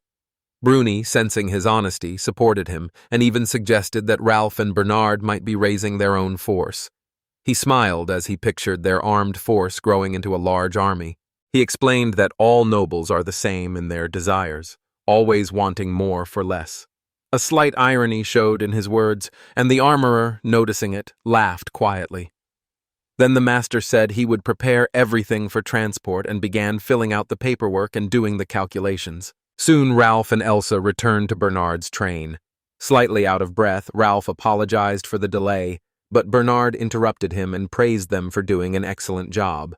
A cart bound for Valve set out loaded with crates of weapons and gear.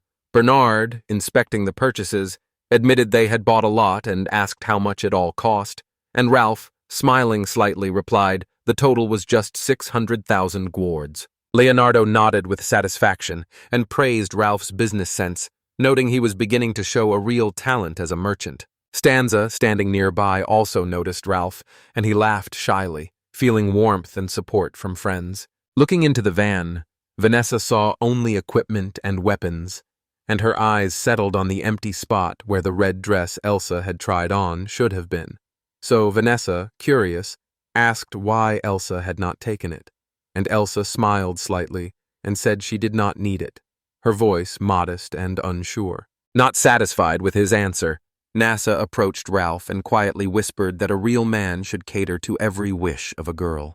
Her words showed genuine concern for her friend. Elsa and Vanessa got absorbed in talking about the dress and other outfits, and Ralph, standing to the side, finally understood how important Vanessa's words were. After gathering his thoughts, Ralph approached Elsa with determination in his eyes, his heart pounding faster but his confidence steady as he declared he would soon become a famous adventurer. He vowed to buy her everything she wanted. His words rang with a promise of sincere agreement and a strong desire to make her happy. A faint smile crossed her face at his claim, warmth brightening her eyes as she calmly said she did not need any of it. He would not let her finish and suddenly shouted that it would not work, his voice holding unwavering certainty. He said she should always wear nice clothes because he thought she deserved them. His words were full of passion and determination. Elsa, nervous with excitement and moved by his persistence, looked at him with gratitude. At that moment, Vanessa ran over and offered to help Elsa choose an outfit. Her eyes were bright with enthusiasm and care. Elsa, warmed by her friend's support, thanked her. They began quietly discussing the details while Ralph watched, hoping Vanessa would pick something fitting and suitable for Elsa. At the manor, the figure listened intently as Tentley Toria briefed him on the latest news. Tentley said calmly and confidently that Bernard's group set off for the dungeon. A mysterious smile crossed the figure's face as intrigue flashed in his eyes. The figure weighed the possible consequences, knowing the dungeon held dangers as well as great treasures and power for those who dared to descend. Bright forest clearings framed by thick trees hid a noble stag that calmly nibbled rich grass and savored each juicy blade. His keen ears suddenly picked up a sharp sound that broke the silence. The stag froze with ears pricked and eyes wide with fear, then immediately bolted and tore through every obstacle like a wild wind. Massive wheels of the huge carriage, as big as a train, rattled and creaked on the rocky road, kicking up clouds of dust. Despite the carriage's dark wood and delicate patterns, Bernard's whole party gathered. Admiring the carriage's grandeur and beauty, she couldn't hold back a delighted cry, saying it was simply incredible. And Ralph, her faithful friend and companion, smiled broadly. Squinting slightly, NASA looked at Bernard and, holding back a laugh, said the carriage could go even faster. Bernard met her gaze and nodded without hesitation. In the next instant, as if obeying an unseen command, the carriage surged forward, leaving a long trail of dust as it raced toward its destination, a mysterious and dangerous dungeon hidden in the heart of the forest. The caravan called Crimson Way was impressive, a real feat of engineering that combined elegant design with practical features and passenger spaces. He likely explained that the secret to a smooth ride is the unusually wide wheels that provide stability and maneuverability. The cart was incredibly light thanks to mithril, a rare, expensive metal that had cost a fortune to buy. Vanessa, primed for sarcasm, rolled her eyes and smiled as she said it had actually cost more than a fortune. Vanessa seized the moment to point out that the interior design was her work, adding proudly that the comfort of the living space is as important as the carriage's maneuverability on long journeys. The convenience gave Ralph an idea that struck him. She suggested he save up money and buy the same carriage to make a cozy home for their wolf cub Reissi.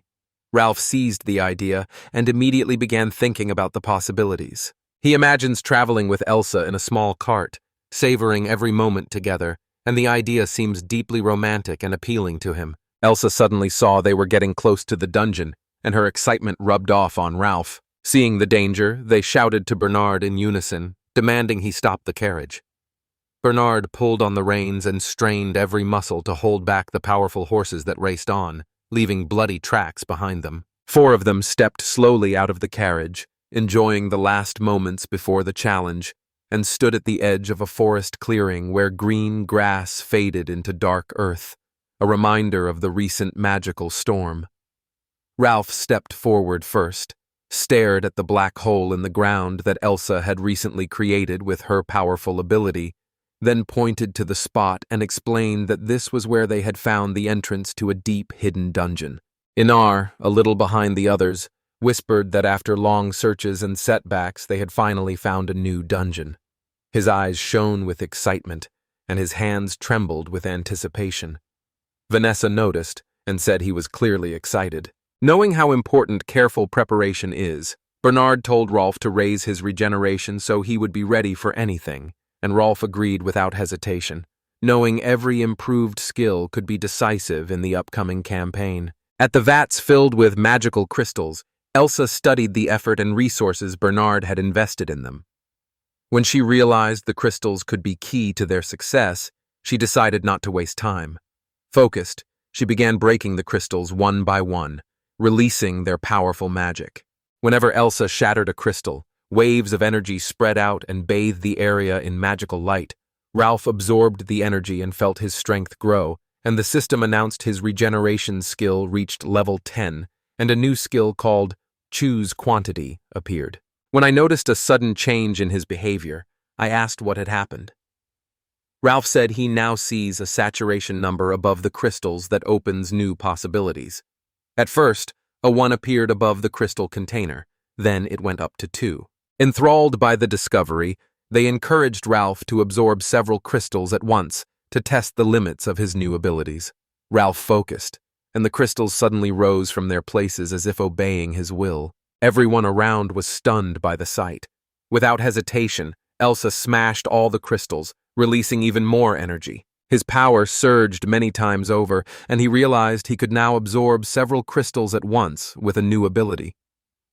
Bernard, watching, understood this discovery could completely change the situation. Studying the system data, he noticed the limit was probably 172 because the system had never exceeded that number. The system asked Ralph if he wanted to absorb 172 crystals, and, understanding its significance, he agreed. Crystals, as if obeying a spell, burst from the barrel and rushed toward Elsa in a raging whirl. Ralph instantly noticed the threat and shouted a warning. Elsa reacted immediately and began destroying the crystals with her magic. Each wave of her power shattered them into tiny fragments that vanished into the air, leaving only a faint trace of magical energy. That energy twisted around Ralph, flowed into his body, and filled him with incredible strength. Ralph cried out suddenly in unbearable pain, his scream cutting through the forest silence and his eyes widening in horror and suffering. A moment later, he fell to the ground and everyone rushed to him in a panic. Confused and shaken, they tried to help. Bernard, seeing Ralph in pain, called to Vanessa to use healing magic. Vanessa immediately ran to Ralph and her hands began to glow. Slowly waking, he said the moment he began absorbing the crystals turned into unbearable pain, as if thousands of scorching needles pierced every cell of his body, and then the system announced the daily crystal absorption limit had been exceeded. He immediately shared this information with others, and Bernard, embarrassed, frowned. NASA reported that magic crystals concentrate pure magical energy, and absorbing too much at once can seriously harm the body. Ralph nodded in agreement, confirming her words. Running to Ralph, she hugged him tightly and poured out her deep worries.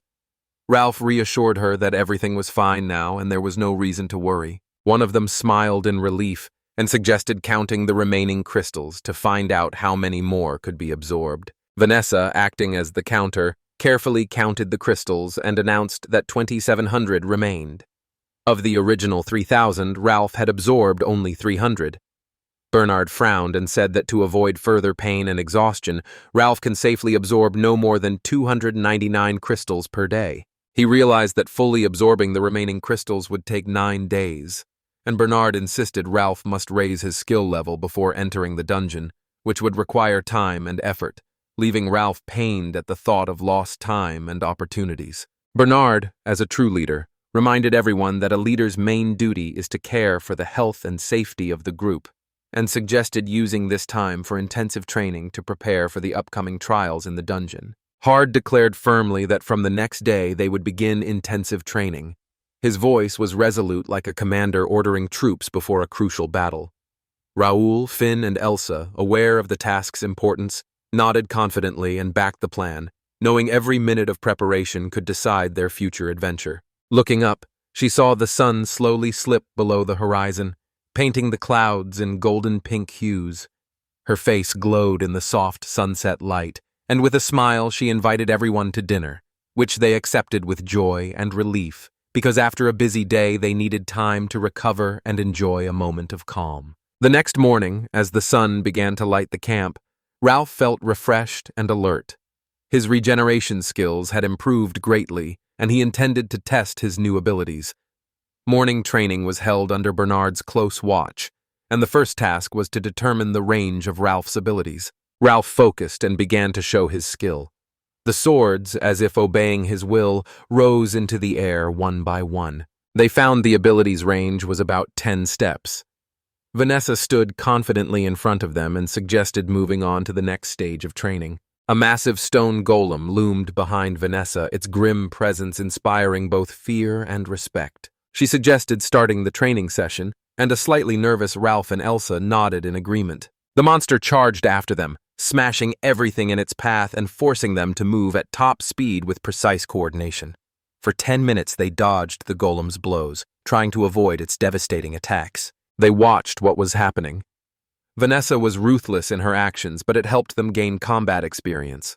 Ness heard this and objected loudly, trying to hide her emotional reaction. Bernard received the thanks because he taught Ralph and Elsa fencing. They honed their strikes, parries, and tactics for successful fighting. Elsa started bow training to improve her aim and the speed of her shots. After several days of intense training and constant use of magical energy, Rolf reached level 23 regeneration, showing clear progress and gaining a new skill, item synthesis. Nisa noticed the change and raised an eyebrow, while Ralph, remembering his past adventures, thought his new ability might let him combine several items into one to make more powerful artifacts. Always ready for experiments, he suggested testing a new ability on the training swords they had just bought. Ralph backed the idea enthusiastically. Elsa took on destroying the swords to prepare them for fusion, directing each strike with her mind. A system message told Ralph that one of the iron swords had broken and could now be transformed, and he began the process eagerly.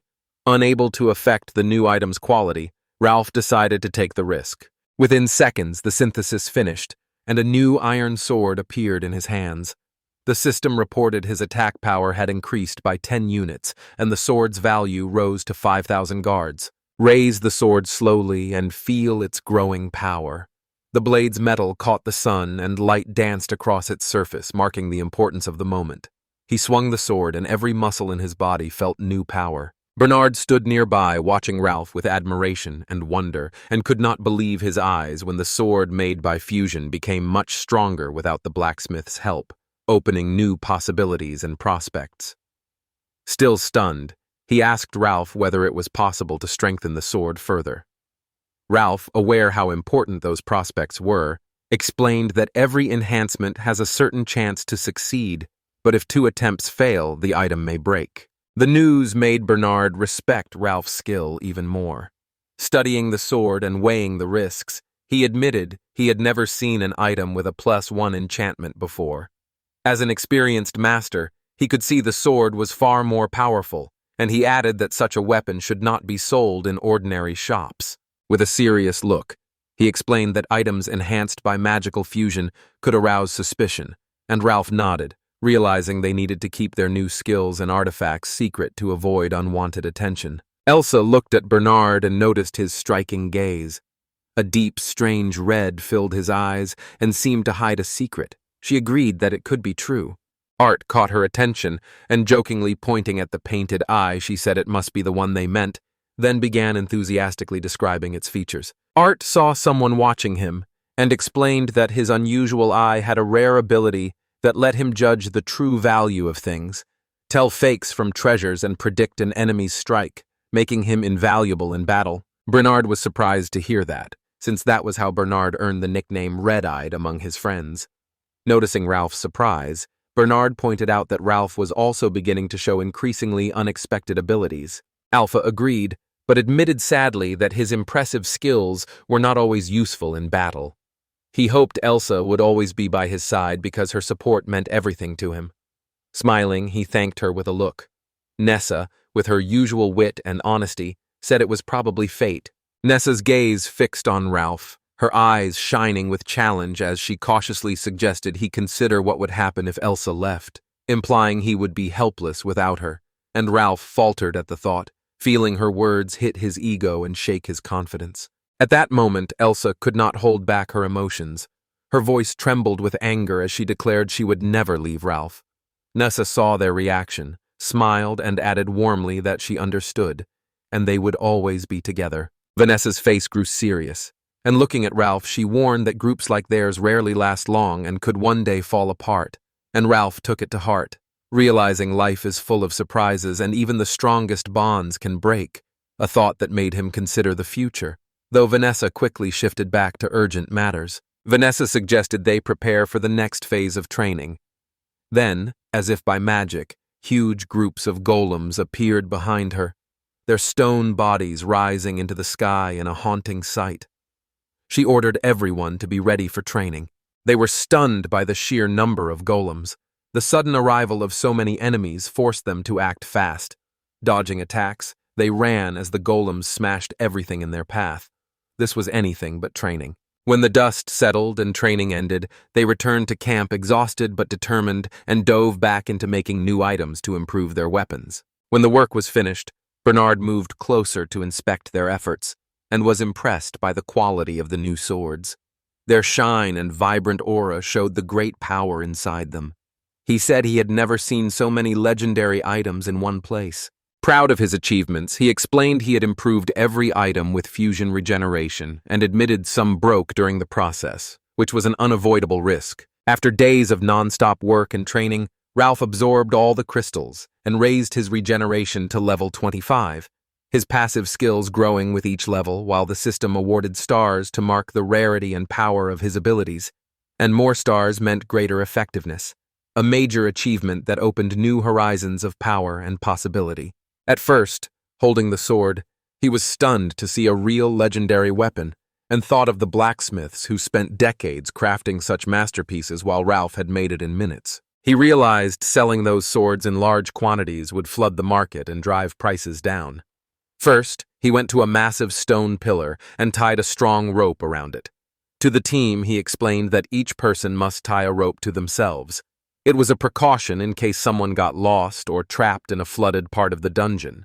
The rope would be their Ariadne's thread to guide them back to the start even in darkness and water. The NASA representative understood Bernard's thinking and explained that an oversupply of goods can lower their price, and after considering this, Bernard suggested selling the swords to arms shops where demand is always high, so selling them would not be a problem. Knowing an unexplored dungeon full of traps and dangerous monsters awaited them, Bernard ordered everyone to arm themselves and warned that the trial was imminent, and they knew very little about it, so they had to be ready for anything. Finally, the whole team was fully armed and ready for the upcoming adventure. Ralph, adjusting his armor, walked up to Elsa and asked if she was ready too. Elsa, dressed in her battle armor, looked focused and confident. Her eyes shone with a mix of determination and desperation. Despite a slightly open chest plate, she seemed unbreakable. Ralph, his voice edged with concern, said her armor looked too exposed, but she only glanced at him, surprised and unconcerned. Vanessa reached them, smiled, and said with delight that everyone looked great and ready for any challenges ahead.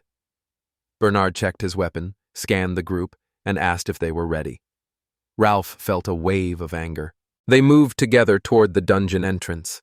Each step echoed through the silent forest, and though everyone seemed confident, a faint unease stayed with them. Descending the steps, they exchanged final advice, urging one another to be especially careful. Watching their focused faces, a strong sense of unity and belief in success filled each of them. But no one suspected what was happening at that moment. Hidden in the darkness, figures watched every move, their daggers flashing as they waited to spring from cover and strike without warning. She eased down the hanging ladder inside the dungeon. Each step creaked under her feet, and Bernard's torchlight below flickered, throwing long shadows on the walls. The air grew colder and damper as At last, Elsa reached the bottom and felt the cold, hard dungeon floor under her feet. She looked at Ralph and, sounding worried, asked him to be careful.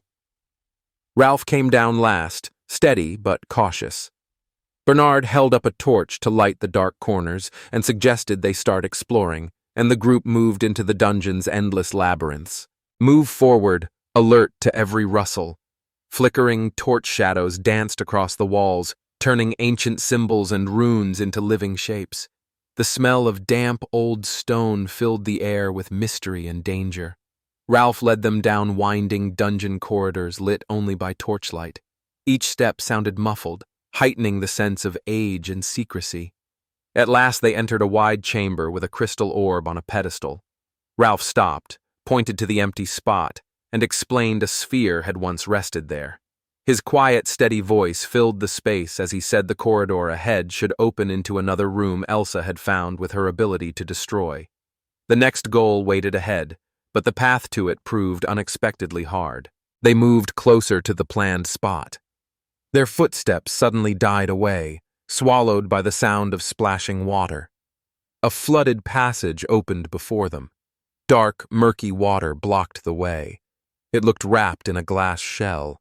After carefully surveying the flooded passage ahead, he took a deep breath and said they must cross this water-filled stretch of the dungeon to continue their journey. His voice was steady and determined, even though the obstacle seemed insurmountable.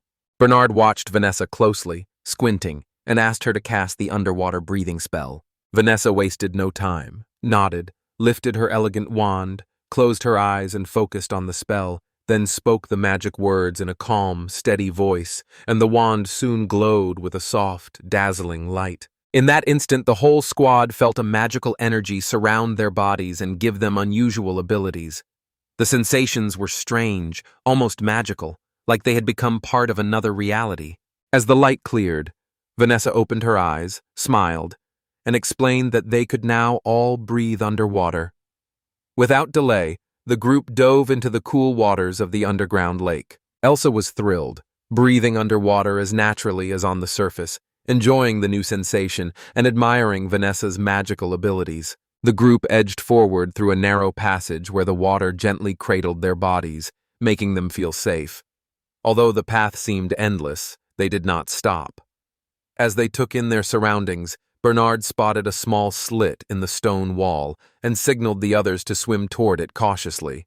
Emerging from the water, the travelers found massive ancient doors. Bernard examined them closely, and to his surprise, saw no visible lock.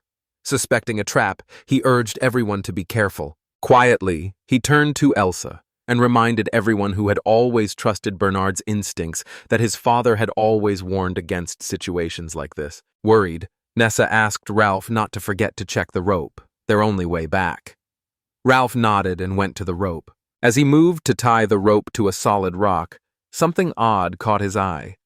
The very rope they trusted floated on the lake as if it had been accidentally left or forgotten. Seeing his confusion, he shook his head and asked what had happened.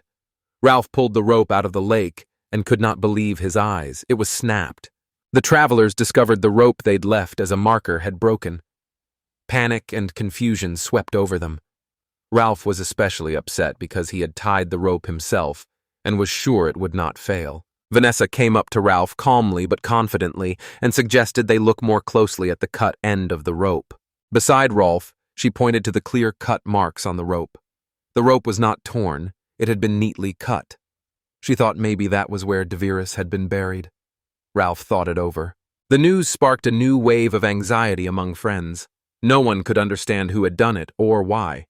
But at NASA, always attentive to details and familiar with underground mysteries, a sense of foreboding emerged.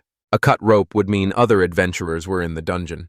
They could be trying to mislead the group or block their progress. Nard, always composed and ready for anything, realized someone had deliberately cut the ropes so they would get lost in the maze. Bernard realized there was no point in going back despite the circumstances, and suggested moving on since they had found no other passages and could not get lost. After checking the huge doors for traps and finding nothing suspicious, Bernard warned everyone about monsters that could be waiting behind them. The group braced for possible danger, armed and alert. Bernard carefully placed his hand on the massive doors and slowly began to open them. The creak of heavy hinges echoed through the dungeon's dark corridors, drawing the travelers' attention. At last, the doors opened to reveal a majestic stone statue standing at the center of the spacious room, radiating ancient power in perfect detail and showing a mysterious god or warrior, and Hard noted in his journal that he might actually like it. Elsa's little wolf pup suddenly rushed at the statue and began snarling as if it were a living threat. Elsa, surprised and worried by his behavior, Elsa held Reissi close to calm him, but the wolf pup kept growling and stared at the stone statue, while Bernard, after checking the statue and the area, suspected a nearby trap could animate it and attack, so his warning made everyone more careful, and ever observant Nessa moved closer to study the ancient runes on the statue's base, spotting a faint shimmer of magic and concluding a spell could indeed bring the statue to life. Nessa turned to Elsa, who was soothing the restless Reissi, and asked whether the statue bothered the wolf pup. Elsa, trying to comfort her pet, said Reissi did not like the stone giant. Nessa fell silent, thinking about possible reasons for the pup's reaction. Suddenly, Riz leapt out of Elsa's arms and ran headlong forward. The puppy dashed for the door as if something pushed it. Elsa didn't hesitate and ran after her pet. Rolf tried to stop her, but when he saw it was pointless, he followed. She raced ahead with her eyes fixed on the wolf pup, while the others hurried after her, trying to understand what was happening, stopping by one of the exits that led into the dark as Rolf stepped closer. Both cubs looked toward the other passage, and Elsa sensed Reissi wanted to go there. Bernard saw a stretch of murky water ahead, and, after checking the situation, reassured the team that their ability to breathe underwater would let them pass through it without trouble. Nessa wasted no time and suggested using a different spell. Raising her staff, she cast an enchantment on everyone so they could walk on water, and with a single sweep the group could now move across the water's surface. Carefully stepping onto the water, they felt something strange and moved forward along the dark corridor. Light glimmered at the end and gave them hope.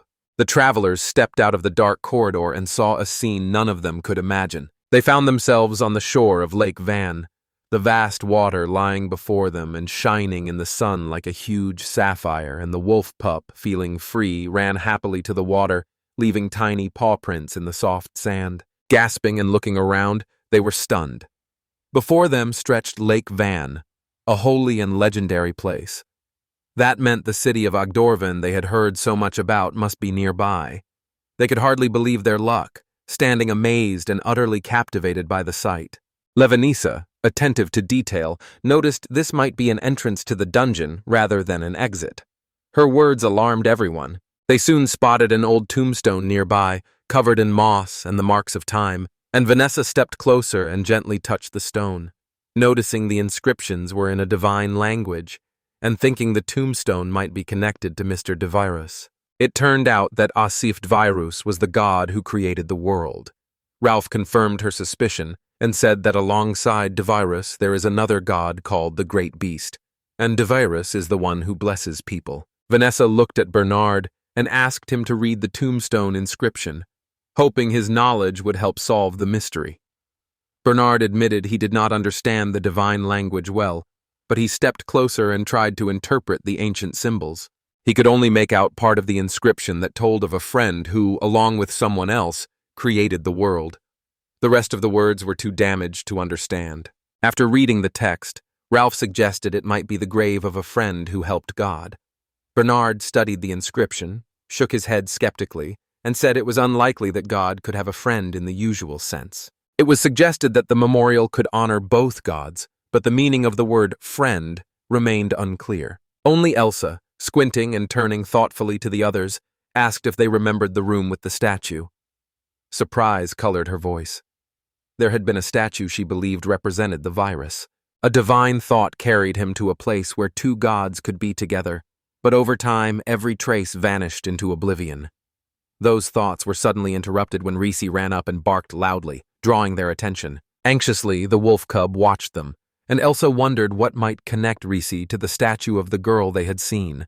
Feeling proud, he frowned slightly, and admitted he did not know the answer, then remembered it was good they had learned about the trap and the secret entrance, and that it might really be a secret burial place. The travelers agreed it was a lucky find, and with Reissi calm again, they could resume their exploration. They walked carefully through the dark corridors, listening to the echo of their footsteps.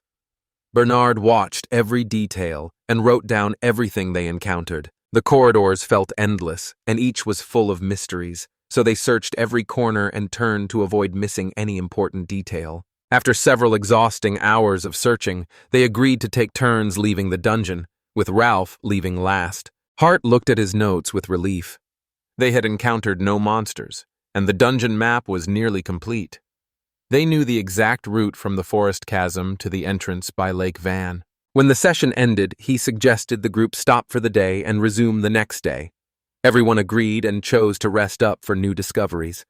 As they began to leave, someone suddenly called out to Ralph. Turning around, Ralph saw Figaro, Gatto, Arya, and several guards. No one expected to run into aggressors from the Golden Lion Guild, notorious for their brazen arrogance. Frowning, we moved closer and asked what had brought them here. Figaro, smiling mockingly, said they had come to explore the dungeons. The words left us uneasy. Monroe said with pleasure that they had decided to handle the matter themselves because they believed Bernard's group was incapable of action, his tone making clear they were not welcome and should leave, while Figaro sharply ordered his companions to move forward despite the dangers. Extremely quick-witted, he stayed calm and loudly warned Figaro about the many narrow passages and flooded areas inside the village dungeon where it is easy to get lost. Figaro sneered that they did not need anyone's help and would manage on their own. When Bernard warned them, the converse froze in surprise. They could not understand why their leader refused help, since the dungeon could be so dangerous. Even so, he proudly declared they were golden lions and did not need help from such a weak group. Their words provoked quiet whispers among the guards, and some began to question Figaro's decision. One guard whispered to his companion that Figaro had cut Bernard's rope, but the group still managed to return, and the companion, afraid of the consequences, firmly told him not to say it aloud. Suddenly, a low murmur of discontent spread through Bernard's company and put everyone on edge. Filled with anger, he turned to Figaro, eyes flashing with outrage, and in a voice trembling with restrained fury, asked if it was true. Ignoring his mood, he smiled, feigned surprise, and with unassuming innocence asked what it was about. Figaro was barely holding back his anger and about to blow up, but Bernard, calm and sensible as always, stepped in and said it might be the work of someone else, since the world is full of reckless adventurers who could do such things. On hearing Bernard's words, the hero again pretended to understand and smiled kindly, while a spark of distrust flickered in his eyes. Bold Figaro, looking majestic, ordered his men to prepare to explore the dungeon and move forward. His confidence and indifference to danger caused concern, but he understood it was impossible to convince Figaro otherwise. Seeing Arya in a cap, Nasa couldn't help smiling and loudly reminded her she hadn't finished her task. Silently pulling the cap lower over her eyes, Arya began to descend. Bernard stepped aside, showing his disappointment with the Golden Lion group's stubbornness. But he asked G to forget what had happened. Proposing they focus on dinner, he said the dungeon had no monsters and posed no danger, so they agreed, and everyone headed to the carriage to rest and eat. Late in the afternoon, Elsa enjoyed a relaxing bath, sinking into warm water that eased her fatigue and tension. A strange sound broke her calm, and she turned to see what was happening. Frozen with horror, Elsa saw a hand touch the window. She screamed and her heart raced with fear. Everyone in the living room jumped up when they heard her cry. Elsa, wrapped in a towel, ran up to them with terror on her face. No one understood what had happened, but everyone was in danger. Realizing it was serious, they all rushed after her into the bathroom. She led them to the window and said in a trembling voice that a man was outside. They all saw handprints on the glass and became worried. Ralph and Bernard ran outside at once, searching for the stranger. A shadow appeared in the distance, and Ralph called to Bernard that the man was already there. They rushed toward the scene, their hearts pounding with adrenaline. As they got closer, they saw a wounded man sitting on the ground, bleeding. A close look at the wounded man showed he was one of the Golden Lions. His face was pale, and his clothes were soaked with blood, leaving bloody stains on the ground. Ralph asked why he was alone and where the rest of his group were. Struggling to lift his head, he pleaded for help in a weak voice, despair and pain flashing in his eyes, and with a trembling hand pointing toward the dungeon, he began to describe what had happened. He said their team went down into the dungeon expecting a quick, successful expedition, but barely inside the dark corridors they ran into a huge monster that seemed to appear out of nowhere. The squad of Golden Lions descended into the dungeon with enthusiasm and confidence, unaware of what lay ahead. The figure Bernard and his companions had seen earlier suddenly came to life. The mountain's stone eyes, like real ones, fixed on them.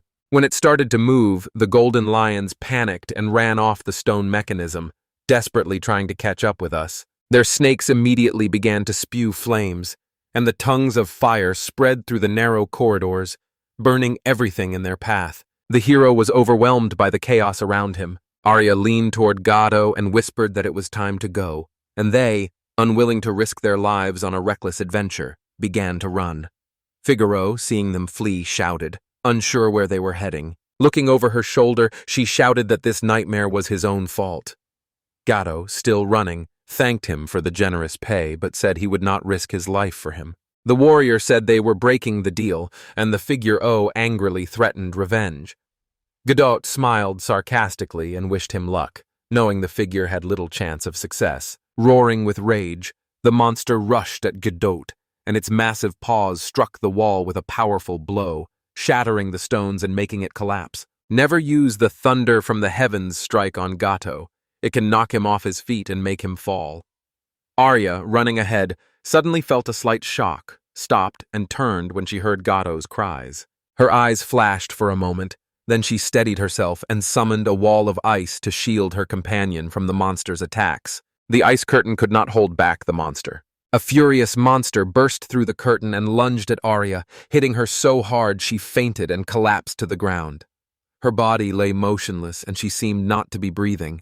A furious monster soon fixed its gaze on Figaro and pinned him to the ground with a heavy paw. Terrified, Figaro felt his life draining away. Like a ghost, Ralph sprang at Jugurta. Using fierce strength and resolve, he drove his sword into the monster's paw. The monster gave a fierce roar and fell back, letting Figaro take a deep breath. He was surprised that Ralph had come to help despite all their earlier arguments. Bernard and the rest of his group rushed to help. Worried, he reported that one of Figaro's men had told them everything that had happened in the dungeon. Nessa, with steady resolve, said they were ready to rescue Figaro, but would require a substantial reward. Their words sounded firmly determined. After assessing the situation, Figaro ordered them to hide in a safe place, so they would not interfere with the battle, and, filled with resolve and anger, he shouted that he would not back down because Vanessa and Elsa could be hurt. The monster closed in again. A stone serpent spewed fire and toxic mist, filling the dungeon with choking gas. They quickly realized they needed to protect themselves from the poisonous fog, and suggested using magic to form a water barrier. And Nessa agreed and focused, conjuring a shimmering water shield. Aware of how serious it was, Inard said he would draw the monster's attention while Vanessa and Elsa attacked, and Ralph would look after the group's defense. Bernard surged forward to bait the monster into following him. Everyone agreed and moved into action without delay, and Ralph watched and was impressed by Bernard's skill. Bernard moved with lightning speed and sharp agility, dodging the monster's attacks. He struck quickly and precisely, but even Bernard could see he was barely dodging the monster's powerful attacks. Bernard watched the scene and realized the monster was holding back its full power. Its blows were precise but not fatal, as if the creature enjoyed their fear and weakness. It was more than a fight. It was a cruel game, where the monster mocked its victims. The travelers saw they faced not just a beast, but a living statue filled with ancient magic, the embodiment of an evil that had waited centuries for its moment. Feeling his strength drain, Bernard kept twisting and dodging the blows, and then he heard someone call his name. Seeing Bernard's condition, Nessa knew she had to act immediately. Concentrating all her magic, she summoned a powerful ice wall between the monster and Bernard. The monster unexpectedly crashed into it. Vanessa locked eyes, knowing they had to act quickly and decisively. Bernard, noticing their hesitation, assured them it was a brilliant idea. The monster roared with renewed strength. It had destroyed the ice barriers with its fiery breath and was now completely free. Realizing the danger was growing, Bernard shouted that he would be the bait and ordered Ralph to draw the monster away from the others. Ralph, gripping his sword tightly, answered confidently that Bernard could count on him. Hearing those words, Bernard gripped his sword at the ready, and stepped bravely in front of the monster. Its enormous shadow loomed, and the creature remained unrecognizable. Bernard knew for sure that this was no time for fear. An adventurer stood before him holding a legendary sword passed down through their family for generations. Ready for battle, Ralph managed to raise his shield as the monster slammed its paw down. The force of the blow was incredible, and he realized that without that legendary shield, he might not have survived. In the next moment, the monster blasted flames straight at Ralph. Feeling the heat, he froze, fell, and then managed to rise despite the searing tongues of flame. That did not stop the monster. A moment later, its sword was above them, and its huge wing sliced the air. Deep inside the monster's trap, something sinister glinted, revealing a hidden danger. Light shone in the monster's hidden trap. Fearful, Art shouted for Ralph to fall back because something terrible was coming. Horrible images swirled in his head as he pictured himself and Elsa captured and forced into slavery by merciless masters. Bernard, seeing Ralph would not give up, realized the monster was preparing another attack. And at that moment, a frightened, shaken Elsa shouted a warning to Ralph, but it was already too late as the monster let out a menacing roar and spewed huge tongues of flame straight at Ralph. Flames raced with such speed and force they seemed to consume everything in their path. Keeping his composure, Ralph raised his shield, hoping it would protect him from the fiery onslaught. The shield became his last refuge. The fire was too strong. The shield began to smoke and Ralph's hands were burned by the heat. Pain was unbearable, yet he gritted his teeth and held the shield tight to protect his friends. Seeing that Ralph could not hold out much longer, she shouted that she would not let the monster win. Quickly drawing the bowstring, she aimed her arrows at the monster. In an instant, 2 arrows whistled through the air and struck the monster right in the eyes. The monster let out a piercing roar, and its massive body trembled with pain. Bosa put all her strength into the strike, sprang back, and fell to the ground. Blinded and enraged, the monster began to writhe and flail, scorching everything in its path with fiery breath. Pushing through the pain, he rushed to Elsa to check she was all right. Her face was pale, and her hands shook with strain, but she nodded silently, showing she was ready to keep fighting. Scanning the monster, he quickly sized up the situation, ordered everyone to strike its wings, called to Vanessa to support them, and as planned, told Elsa she was doing well to encourage her. Vanessa immediately cast the Wind Blade spell, and a swarm of glowing magical blades surged through the dungeon toward the monster. Magic blades pierced the monster's wings, leaving torn holes, so it could no longer fly and began to fall. Descending toward the ground, the monster opened its huge jaws, ready to strike again. Watching him, he saw the monster would likely spit another flame soon, but he knew retreat was impossible, and nearby Elsa, in despair, urged him to flee. Determination flashed in his eyes as he said firmly he would never do that. I was also struck by his courage, and the next moment Ralph, wasting no time, charged straight at the monster. Ralph surged forward with incredible speed and determination, driving his sword like a spear straight into the monster's jaws. His feet barely touched the ground, and the air seemed to push him toward his target. In the next moment, Ralph drove his sword with grace and power straight into the monster's jaws, piercing its body to the core. The sharp blade cut through flesh and bone, leaving the creature no chance. With a faint creak, he opened the lid and froze in surprise. The monster let out one last piercing roar that echoed through the dungeon and collapsed helplessly to the floor, its huge body crashing with a rumble, kicking up a cloud of dust and scattering small stones. Next to the defeated enemy, he panted, aware he'd done the impossible. Adrenaline drained from him, leaving only deep exhaustion. Turning back, he wanted to check the plan had worked, but there was no time left. Elsa, eyes full of joy and relief, ran to him, hugged him tightly, and said he was more than a good guy, a real hero who does his job well. Everyone, including Bernard, Vanessa, and the Golden Lions, stood stunned as they watched Ralph beat such a powerful monster and quietly acknowledged his achievement. Their victory was suddenly cut short when the monster's body began to move and its eyes opened again. Like a phoenix rising from the ashes, the monster stood before them again as if nothing had happened. Its determination and rage were unchanged, and it charged straight at them again. Realizing the monster was still alive, he felt cold sweat run down his spine. The enemy he could not destroy stood before him again. The creature made menacing sounds as its wounds began to heal. The monster roared with renewed strength, filling the dungeon with a deep, menacing echo that made the walls tremble and drop small stones. Wilson and Ralph, gripped by horror and astonishment, realized that despite all their attempts, the monster would not back down. Vanessa gripped her staff until her fingers went white and, with a grim look, noted the monster's incredible tenacity and power that felt almost supernatural.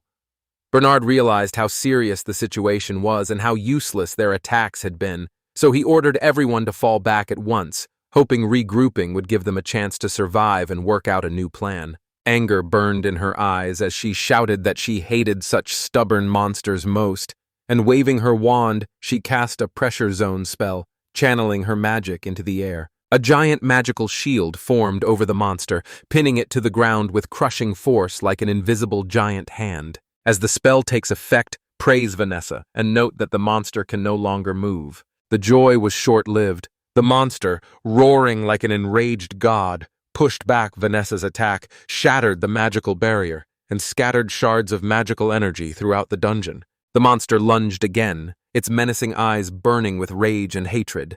Vanessa stayed calm and warned everyone to be careful. Her voice sounded through the tense silence. She swept her staff and raised another shield, which the monster struck with its massive head at full force. The blow echoed through the air and filled everything around. Seeing the situation become critical, and the time growing short, he ran to Elsa and asked in an urgent voice if she was all right. Elsa nodded, trying to look confident, but her eyes showed fear and worry. Ralph spotted a bloodstain on the ground, and his heart tightened with fear. Bernard lay bleeding. His wounds looked severe and life-threatening. Nessa held him, worried, and asked why he had thrown himself into danger to protect her. Tears shining in her eyes, gasping for breath, he stared at Ralph, his eyes full of pain and resolve. In a whisper, he said that Ralph must now take the lead in their group and carry this heavy burden. He ordered everyone out of the dungeon immediately because he realized their chances of survival were dropping fast. As the monster approached, Bernard noted that in their current state they were unlikely to handle the threat. In a low voice, he added that if they stayed, they would all die together. Coughing cut his words and his body shook with pain. Luke, his eyes desperate, turned to Vanessa and reminded her she could heal, hoping she could save Bernard. Ralph was ordered to step back as the situation grew critical. Vanessa, looking at Bernard with hope in her eyes, said she would need a little time to cast the healing spell. The scene reappeared on the screen. The protagonist insisted she stop, but Vanessa calmly asked him to trust her. Pointing to Ralph, she noted his firm resolve. Despite fear and pain, his face stayed focused and showed confidence. A minute of thought made him realize that Ralph was a true adventurer who could lead them to victory and keep them alive. Ralph's sister continued to roar, her deafening cries echoing through the dungeon. Ralph stood steady before her, focused and determined, the creature's eyes blazing with fury as it prepared to strike. And realizing the moment had come, Ralph loudly ordered Elsa forward, his confident voice steadying her. So without hesitation, Elsa drew her bowstring, her movements quick and precise and her eyes bright with resolve. Clenching his teeth, he lunged at the monster, his sword flashing in the dungeon's dim light. With incredible speed and force, a devastating blow severed one of the creature's limbs, thick black blood pouring from the stump and soaking the stone slabs beneath his feet. But then the paw began to mend, and Ralph, spellbound by what he saw, could not believe his eyes as the wound closed and the limb returned to its place. Standing nearby, she fixed her gaze on the monster, searching for its weakest spot. The bow was fully drawn, and her muscles were taut as the bowstring's pull ran through her whole body while she prepared to release a deadly arrow. The monster noticed and began to move, but Ralph Curler, racked with pain, the monster began to thrash wildly, its movements growing more chaotic, and in a surge of fury, it lunged straight at Elsa. Seeing the threat, Ralph raised his shield and the monster hit it with a deafening crash. The blow was so strong that cracks began to form on the shield, and he knew it would not hold long, but he remained unbroken, protecting Elsa. Things were getting critical. She told Ralph to hold on and stepped forward. Ralph couldn't tell what she had in mind, and his heart tightened with worry. Desperate to fix the situation, Thor tore off her gloves and her determined voice echoed through the dungeon, declaring she would destroy the barrier protecting the monster with her abilities. Confused, he stood with no idea what her next move would be, but his trust in her strength stopped him from objecting. Drawing all her magic, she raised her hands, her eyes blazing with anger and determination. Pressing her hands onto the creature, powerful energy surged from her palms and passed through its body. It begins to crumble, its massive body cracking and breaking apart under her power. Standing before the monster, he shouted with joy, relieved they had won. Triumph lit his face, and it seemed the battle was over. But Elsa, breathing hard, suddenly and sharply. She approached the monster with steady steps, though she looked exhausted. She reached into the monster's mouth, her fingers glowing with magical energy. Concentrating, she focused all her power on the point of contact to destroy its internal structure. Seeing her efforts, someone shouted that they had succeeded, hoping this was the final victory. They held their breath, watching the monster crumble, its huge body cracking and slowly dissolving into the air, vanishing without a trace. They were shoved aside and rolled across the dungeon's stone floor. Elsa, drained by the strain, tried to catch her breath and her hands shook with exhaustion. A moment of joy turned to horror. All the monster's parts began to come together as if an invisible force was restoring it piece by piece. It regenerated incredibly fast despite their attacks, which seemed useless. Elzena's skill was not very effective. Then Ralph noticed something odd. A strange glow was coming from the monster's head. Ralph realized a magical gem inside the skull gave the monster regenerative powers, and that discovery filled him with new hope and pushed him toward a bold plan. Memories of his father's courage and steadiness flashed through Ralph's mind. The image of him standing on the battlefield gave him strength and resolve. At that moment, Ralph's resolve hardened, and he raised his sword. His eyes burned with determination and anger. Ralph charged forward, closing on the monster with incredible speed. His steps were swift and precise. Leaping, he aimed his sword straight at the monster's head to hit the spot hiding the magic stone. The blade tore through its flesh and sank deep into the skull. A system message suddenly appeared before Ralph like it fell from the sky, asking if he wanted to upgrade his blade. Surprised, he could not tell where the offer came from or why it appeared now, but with no time to think, he agreed, and the weapon upgrade began immediately. Bright light poured from his hands, reshaping the sword as magic wrapped the blade while Ralph felt power flow into his weapon, and within seconds a new spell appeared on the blade. Anna ran up to Ralph with a face shining with joy and relief and hugged him tightly, her hands trembling with adrenaline and emotion, while Ralph, still puzzled, could not understand why she was so happy and asked what to do about the monster as he prepared to act. Still smiling, she called out that the monster was gone and Ralph had defeated it. He stood in disbelief, his heart pounding as he realized the battle was over. Bernard ran up to them, his face shining with pride and admiration. With respect in his voice, he praised Ralph's courage and determination. Ralph nodded silently, filled with emotion. Feeling like a hero, Ralph could not yet grasp the greatness of what he had done.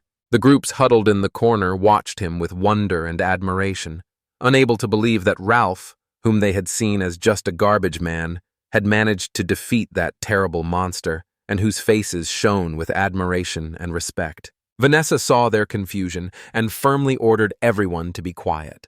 Then, still confident, she announced that everyone would return to the manor. The subordinates began to leave, still stunned by the events, their footsteps echoing through the dungeon. Ralph and his group lingered to enjoy the victory. Vanessa sighed with relief and looked around, fatigue and satisfaction mixing on her weary face. At that moment, everyone turned to Reissi, who had spotted something on the ground, and Elsa, noticing the pup's odd behavior, squinted to see what he had found. Moving closer, she saw it was the same stone Ralph had destroyed with his sword. The stone pulsed with a faint, sinister light and left traces of magic. Reissi, unaware of the danger, bit the stone with his sharp teeth while his eyes shone with curiosity and his tail wagged happily. Seeing what was happening, Ralph shouted desperately for the pup to stop, and his voice echoed through the dungeon, filling it with panic and fear. Rushing to Reissi, he grabbed the wolf pup by the scruff and begged him to spit out the stone. He shouted that it must not be swallowed, because Reissi could turn into a monster. His heart pounded, and his thoughts raced for a way out. He urged the pup to spit it out at once, his voice full of panic. Despite Ralph's best efforts, Reissi boldly chewed and swallowed a stone. Everyone at the scene froze, horror and shock on their faces. No one knew what to do next. A moment later, steam burst from Reissi's mouth. For an instant, his eyes glowed with a strange, almost supernatural light. Elsa held her breath and watched, a mix of fear and curiosity on her face. Trembling, he released the wolf cub and stepped back, keeping his eyes on it, and all eyes turned to Reissi, unsure what would happen, but instead of becoming a monster, Reissi only smiled, his tail wagging happily as if nothing had happened, and it seemed the stone had no effect on him. At sunset, the forest edge glowed with soft light, and Elsa decided to test her power to destroy by aiming at Vanessa's dress, and in a moment the fabric turned to dust while Ralph quickly used his power to restore it. Magical energy wrapped Vanessa, and in an instant a new, luxurious dress appeared on her. The fabric shimmered, shifting colors in the sunset glow. Laughing with joy, Vanessa rushed to Bernard to show off her outfit. Studying the ancient symbols carefully, he traced the carved marks with his fingers. Nardi quietly noted that the markings looked like an ancient divine language, but he could not fully decipher them.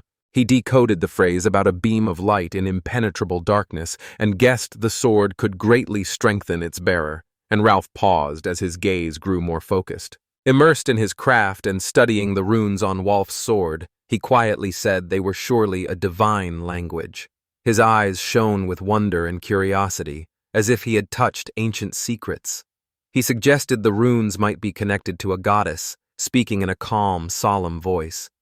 Then his gaze moved to Elsa, who was carefully placing a piece of meat before Reissi as she prepared dinner. Reissi spotted a piece of meat, took a deep breath, and blew a burst of flame onto it.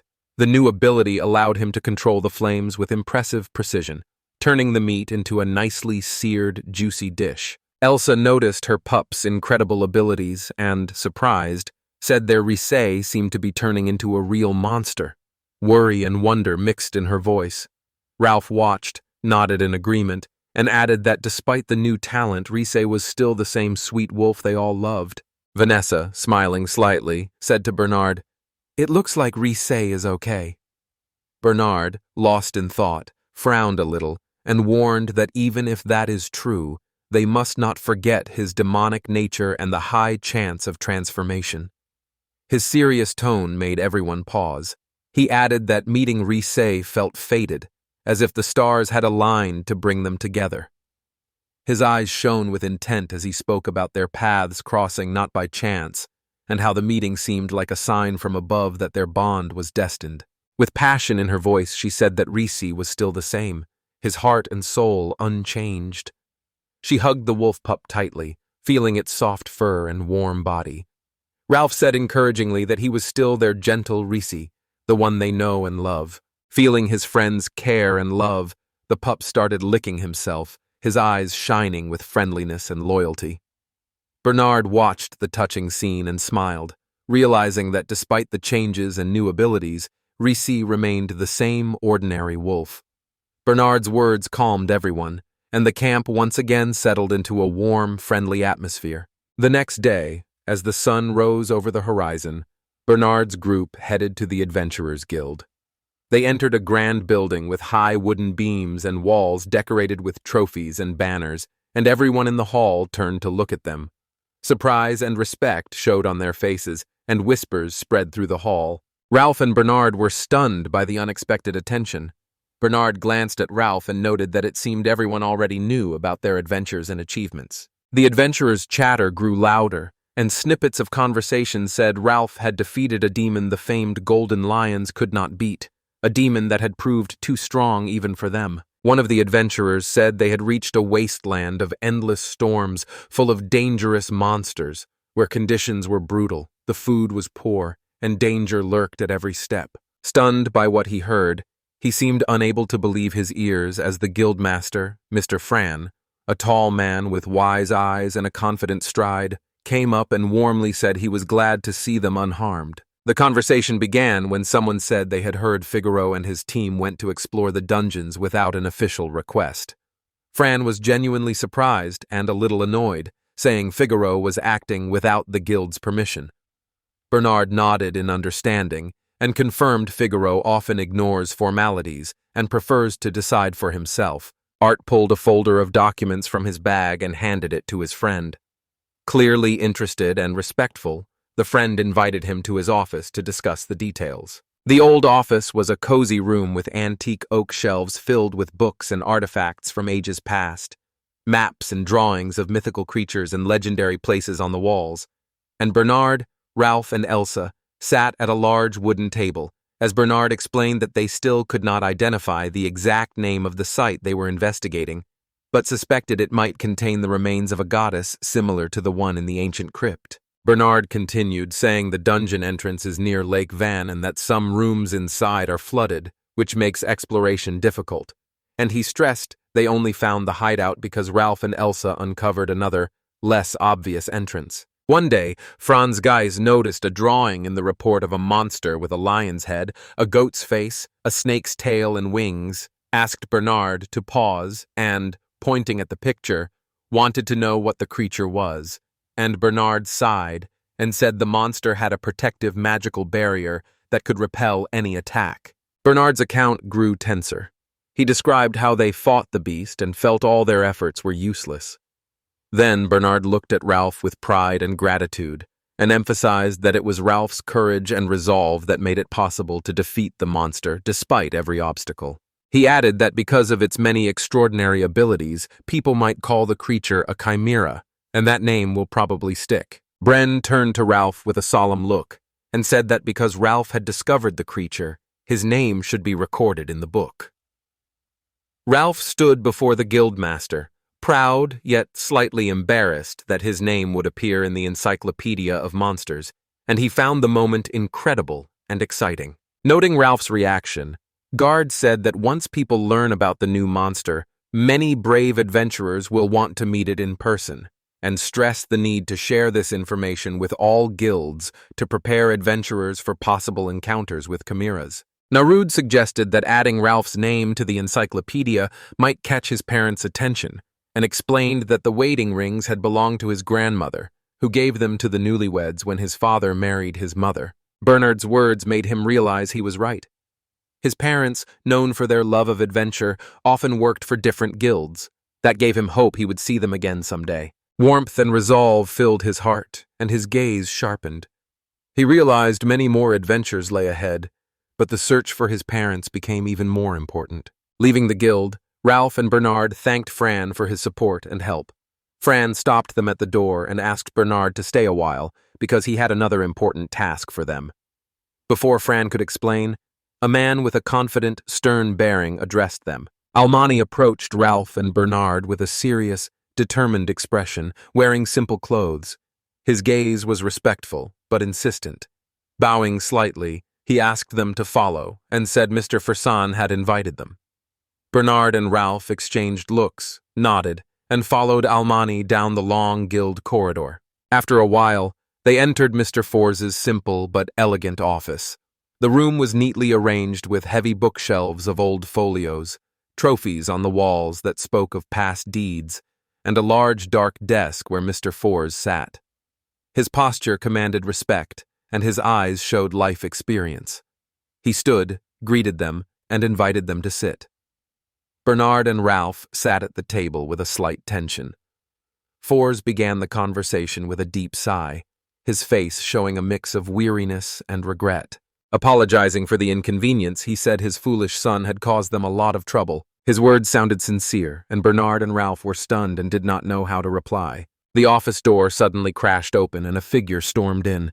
His face was twisted with rage and hurt. Approaching his father, he declared angrily that he, Napanard, and Ralph had fought the chimera, his voice bold with pride and self-confidence. Ralph said Gatto and Arya had become useless to him, and hinted he would find more worthy participants next time. Zen rose from the table, outwardly calm but with burning eyes.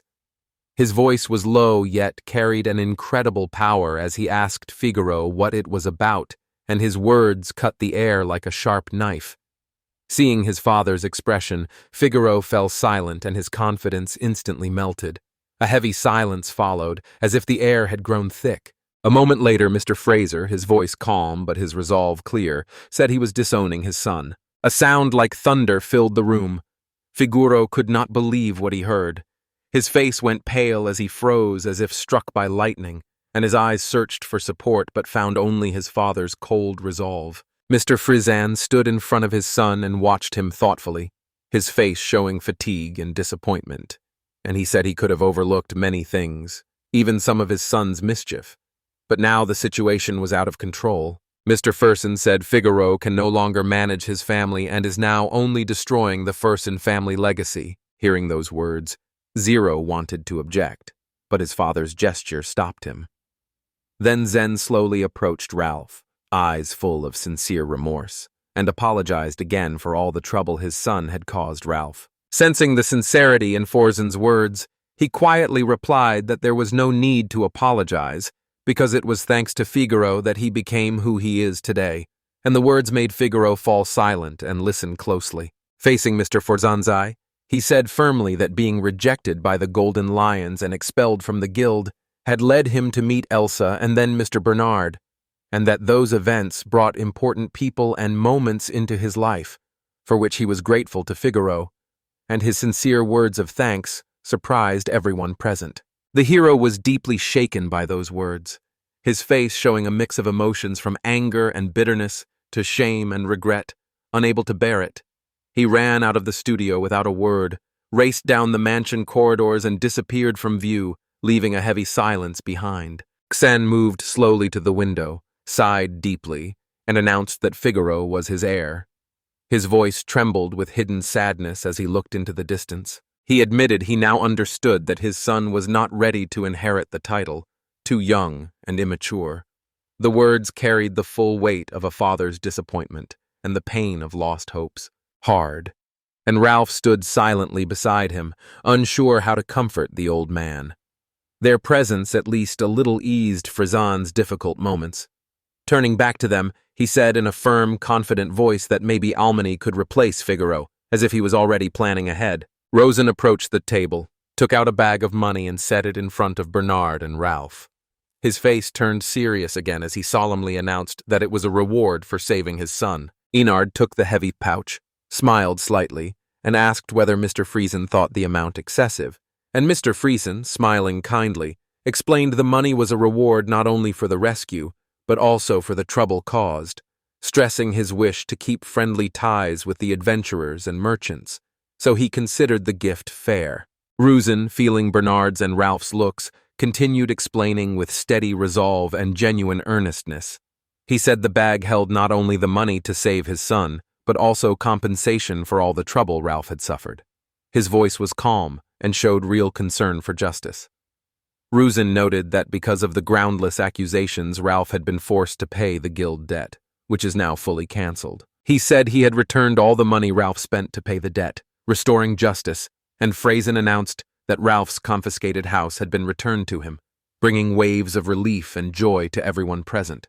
Pointing to the sack of money, Friesen added with a small smile that there was a modest reward for Ralph's efforts, speaking with respect and gratitude and highlighting Ralph's part in defeating the monster and in the rescue. Realizing how much had been done for him, he paused in mild surprise, looked at the bag of money, and fell silent as he took in the enormity of it. His eyes shone with gratitude, but words stuck in his throat. At last he quietly thanked Mr. Friesen, his voice trembling, and that single word held all his recognition and thanks. Elsa ran happily into Ralph's house, which was his again. Inside his old home, Ralph found it empty and in need of major repairs. Still, a warm nostalgia filled him. Riz stepped outside and asked him to give a warning if anyone came near. The loyal wolf pup barked loudly in response, ready to guard the house. When Ralph entered his room, he felt mixed emotions, glad to be back and a little embarrassed. Elsa followed him, looking around with curiosity. Noticing her interest, Ralph admitted he felt awkward about how his home looked now. Ralph started rummaging through the desk, searching hard for something. Elsa asked what he was looking for, but Ralph did not stop. His hand fumbled for a small box and pulled out a chain with 2 rings. Elsa looked at him in surprise, her eyes full of questions. To avoid losing these family heirlooms during many trips, the parents left them at home for safekeeping. Speaking with tenderness and respect, he said that in her final days his grandmother gave him these rings and asked him to give them to the one he would truly love with all his heart. Standing before Elsa, Raoul felt his heart race, asked whether she would accept the ring, and met her eyes, full of surprise and excitement. Trembling with emotion, Elsa asked whether he was sure of his decision. Ralph stood before Elsa with his heart pounding. Words stuck in his throat as the tension mounted. At last, gathering his courage, he told her she was not just a friend, but someone special to him. Stunned by his confession, she accepted the ring with gratitude. Excitement shone in her eyes. When she looked at the ring, she understood it was more than jewelry. It was a symbol with a deep history. Ralph saw her reaction and smiled gently, relieved. A shadow of sadness flickered in her eyes for a moment, and she quietly asked what to do with the ring. She also reminded him she couldn't wear it on her finger. Rolf stayed calm, carefully took the ring, fastened it to a chain, and gently placed it around Elsa's neck. Surprised, she looked at him, and Ralph, smiling gently, explained that this would keep the ring safe and stop it from breaking. Moved by his care and sincerity, she instantly rushed over and hugged him tightly. Their eyes met, full of emotion and tenderness, and for a moment time seemed to stop. Their faces moved closer, and Ralph felt his heart beat faster with every moment. In Elsa's eyes, he saw his own feelings mirrored, making the moment even more meaningful. Reis's loud bark interrupted the magical moment. Both flinched, snapped out of their thoughts, and looked toward the window. Bernard and Vanessa stood on the street, waving cheerfully. With a friendly smile, Bernard asked if they were ready to go and invited them to join. Ralph and Elsa exchanged glances and smiles and said they were already leaving. Despite the sudden interruption, the moment left a warm feeling of closeness in their hearts. Near the carriage, Vanessa asked Ralph with a sly smile whether he had found what he was looking for. Ralph nodded and pointed to the ring on his finger and the chain with a ring at Elsa's neck. Bernard greeted them and cheerfully said he would not mind wearing a ring like that, then smiled and suggested they simply buy it, which made everyone laugh. And then he grew serious and announced a new task, his firm voice immediately catching everyone's attention. He informed them their task was to deliver extremely valuable materials to a well-known blacksmith in Mincy. These materials were critical to the success of an important project. Vanessa assessed the situation quickly, understood the mission at once, and nodded in agreement. Ralph, feeling the weight of the assignment, confirmed he understood and was ready to carry it out, knowing the new goal would require not only strength, but also cleverness. They gathered quickly and boarded the carriage, preparing for the long journey. The carriage wheels creaked and the horses moved off slowly, and Ralph looked back one last time to say goodbye to Ogdorven, his birthplace and childhood home, feeling a mix of mild sadness at leaving and excitement for the adventures ahead. A new future is unfolding before him, full of bonds with the people who went through many trials alongside him. Each of them became not just a comrade in arms but a true friend. With a majestic air and unshakable confidence, he declared that in the sixth world, the forces of destruction and rebirth had become one. Not just a messenger, she was the goddess Sasakuran herself, and announced that the legendary creature shrouded in myth and fear had awakened. It all took place on holy ground where every stone and tree held ancient power. In the center of the great hall, bathed in light and grandeur, a woman sat on the throne. Her presence showed strength and wisdom, and she planned to bring the monster back to life, finish what had been started, and destroy it completely. Other deities stood on both sides of the throne hall, the goddess Eclipse, who represented the third world, and the goddess Axlian, who embodied the second. They listened closely, their looks a mix of interest and concern, and after exchanging glances they asked without hesitation if the mighty Dvirus ruled here. Goddess Sasakuran smiled softly and said that such power was not meant for ordinary mortals, implying the indifference of the sixth world goddess. Baragal nodded, her eyes lighting with understanding and insight. She remembered how the seal Lady Sazakurayan had placed on the beast was broken by the blade Dvirus left in that world. Words, heavy with reproach and anxiety, made everyone stop and think about what was happening in the world. Goddess Sasakurain, with a faint note of sarcasm in her voice, observed that the goddess of the sixth world seemed completely uninterested in her power and duties. Baragal, with fire in her eyes and anger in her voice, accused the goddess of the sixth world of being absent and idle, and said in surprise that summoning the goddess here was pointless, since she clearly did not want to see her. At that moment, a brightly dressed figure with a determined look entered the hall, and, smiling slightly, noted that Baragal lacked neither courage nor boldness. It was the goddess Dvirus, ruler of the sixth world. Sasakuran, smiling openly, said she had already summoned Dvirus and that the goddess had appeared at her request. Dvirus stepped forward confidently, radiating strength and power, and the goddess Eclipse, with a piercing, icy gaze, ordered her to explain everything to the gathered crowd, so she sank into her memories and began to tell her story. Memories returned of the days she was the goddess of the sixth world, and of the legendary beast that trapped her and destroyed her soul. Others said she returned to Earth to fight the monster again, but the beast drove her army back. By then, she was seriously wounded and barely standing. She explained that despite the beast's dire state, she could destroy its soul, but the goddess decided to seal it instead, giving it a chance to be reborn. Leto stood up in the hall. The goddesses shouted that Dvirus was on the brink of death, and that was why she had to act that way. Suddenly angry, she shouted that the one called the goddess of war could not die from such minor scratches. Her determination was clear, and the crowd fell silent when she shouted, expressing the full power of her will. Iris continued, noting the seal on the beast was incomplete, and the legendary beast could soon be reborn. She declared her intent to seize the forces of destruction and rebirth to finally break the seal. Silence fell over the room as her words struck everyone. their faces showing a mix of surprise and unease. Devirus said in a firm voice that if the monster returns, she will come down to earth again and end it once and for all. With a piercing gaze and a voice full of resolve, she declared that Devirus is only a deity of this world and has no right to decide its fate, stressing that Devirus cannot fully use its divine powers on Earth and reminding everyone not to repeat past mistakes, her words acting as both warning and challenge and conveying concern for maintaining the world's balance and order. Iris clenched her fists and shot a fierce look at her fellow goddesses, then quietly said, "Everything could have been different if not for the interference of the woman she called a child with an unusual name." Her eyes burned with anger and resolve, reminding everyone of past defeats and her drive to set things right. With a slight smile, Kurin noted, Tveris had already been defeated once by the legendary beast, and even she could not predict what will happen this time. Her words rang like a challenge and a reminder of the past, filling the hall with tension. Showing clear determination, she said that if she can finally get rid of the monster, she will return to her duties and take them seriously. Akarain, with a confident look, asked whether she was sure she had the strength and was ready. Devaris, without hesitation, replied that she could do it. Dazakarain weighed every word and accepted the offer on the condition that if Tveris was defeated, her world would be destroyed forever.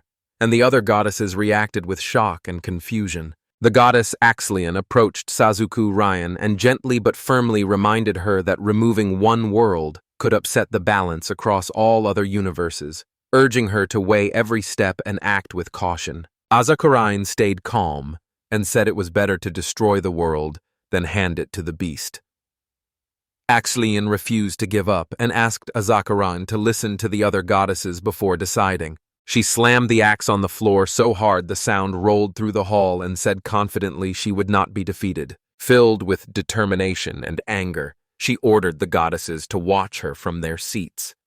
The goddesses replied angrily, demanding she watch her words and show more respect. Akura finally agreed. She ordered Devaris to report any strange events or changes as soon as they appear. Iris, showing understanding, stepped back with confidence and determination. Kurain, watching Devaris leave from her chair, smiled as questions and uneasy expectations swarmed in her mind. This time, Bernard's group rode in a cart along winding roads bordered by thick woods and blooming meadows. The horses picked up their pace as the town drew near, and the air filled with the scent of fresh leaves and flowers. And he, sitting at the front, turned to his companions and smiled as he announced they had arrived. Before them lay the green oasis of the city of Cambian, where magic and nature blended together, every street and building filled with magic.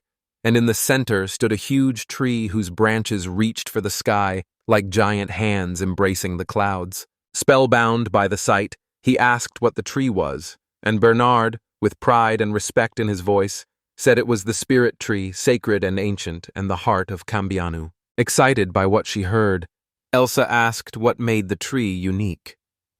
Bernard sighed and, feeling like a mentor, explained that the tree was filled with magical energy from its roots to the treetop. Not all of Cambian was filled with magic, and that allowed a unique ecosystem to develop here. The city felt like a living organism where nature and magic lived in perfect harmony. Nessa noted with professional interest that the branches and leaves of this tree could be used as magical materials. He said excitedly that each leaf is worth 10,000 goddesses and a twig up to 100,000, and if he manages to secure the route, its value could reach 1,000,000. Hearing those numbers stunned him, and he realized how priceless the city and its resources were. The carriage kept moving through streets of rainbow-colored houses past shops filled with rare goods and artifacts.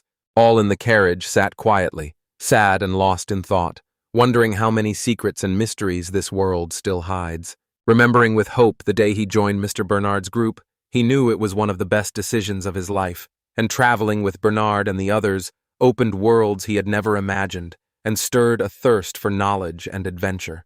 When the carriage stopped and they stepped into the street, Bernard, businesslike and confident, announced that Rolf was to buy as many antiques and weapons as possible, and Rolf, ready for any assignment, took the task seriously, seeing it as more than shopping but part of a larger plan to strengthen the group and prepare for future trials.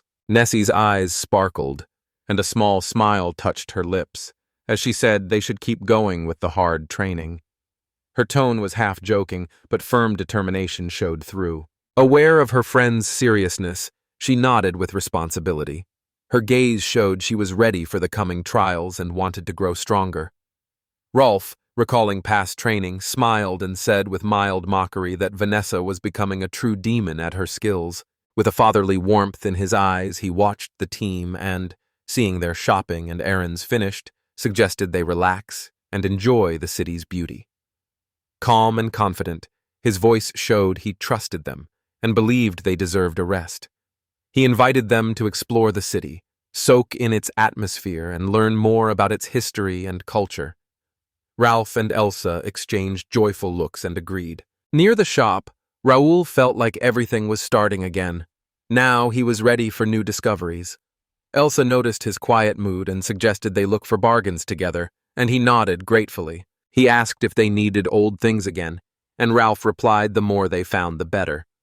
The city was large, so there should be many items, and they decided to start on the main street where most shops are. They walked down the street enjoying the city's sights and sounds when a tempting scent suddenly reached them, and their faithful companion Bart Lauby immediately showed his approval. She mentioned a shop she'd recently seen that sold meat smoked over spirit wood splinters and suggested they try it, and Rolf, unable to resist the temptation, agreed gladly. Raoul walked down the street, enjoying the atmosphere and their conversation. At one point he realized they were alone, and the idea that it could be a date hit him. It made him uneasy, but he tried not to show his feelings. A nearby crowd and noise drew their attention. A man suddenly rushed past Ralph, and Ralph instinctively stepped back, feeling his heart race. Only the ears peeking from under the hood left no doubt it was a beast man, and a rush of adrenaline blurred his thoughts briefly before sharp awareness pulled him back to reality. The children around the hooded girl grew uneasy, looked around nervously, and talked loudly about what was happening. One of them said the girl had become lost in the crowd and they had to find her immediately. Confused, they scanned the area and searched for a way out. Ralph raised an eyebrow in surprise and asked Elsa what had happened. Looking closer, she realized the soldiers were still searching for the same strange girl they had just seen. They sat at a small wooden table with plates of savory meat before them that gave off a tempting aroma. As they began to eat, Ralph and his companion were amazed by the taste. The meat melted in their mouths and the smoky scent gave it a special bite. Each piece recalled the amazing power of the Tree of Spirits with its ancient roots and stories wrapped in magic and legend. They savored every moment and for a while forgot all their worries. A calm rest was spoiled by whispering at the next table. People talked excitedly about a monster in the woods.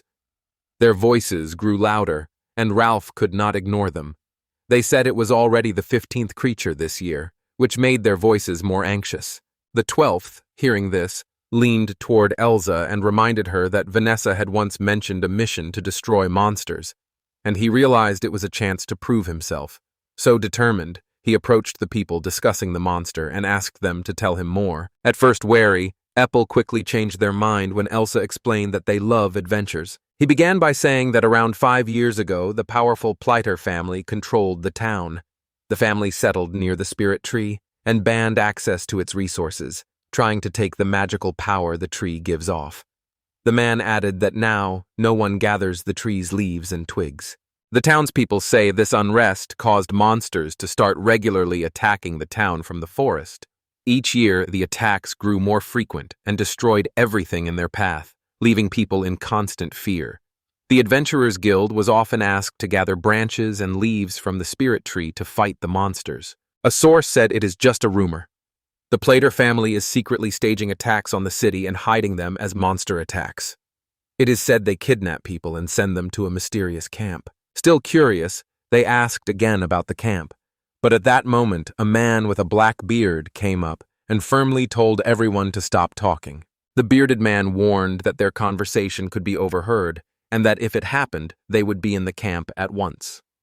He set several glasses on the table and looked up as the guys came over. Studying the guards closely, he realized he had seen that crest before. The man explained that all the problems were caused by faulty wiring.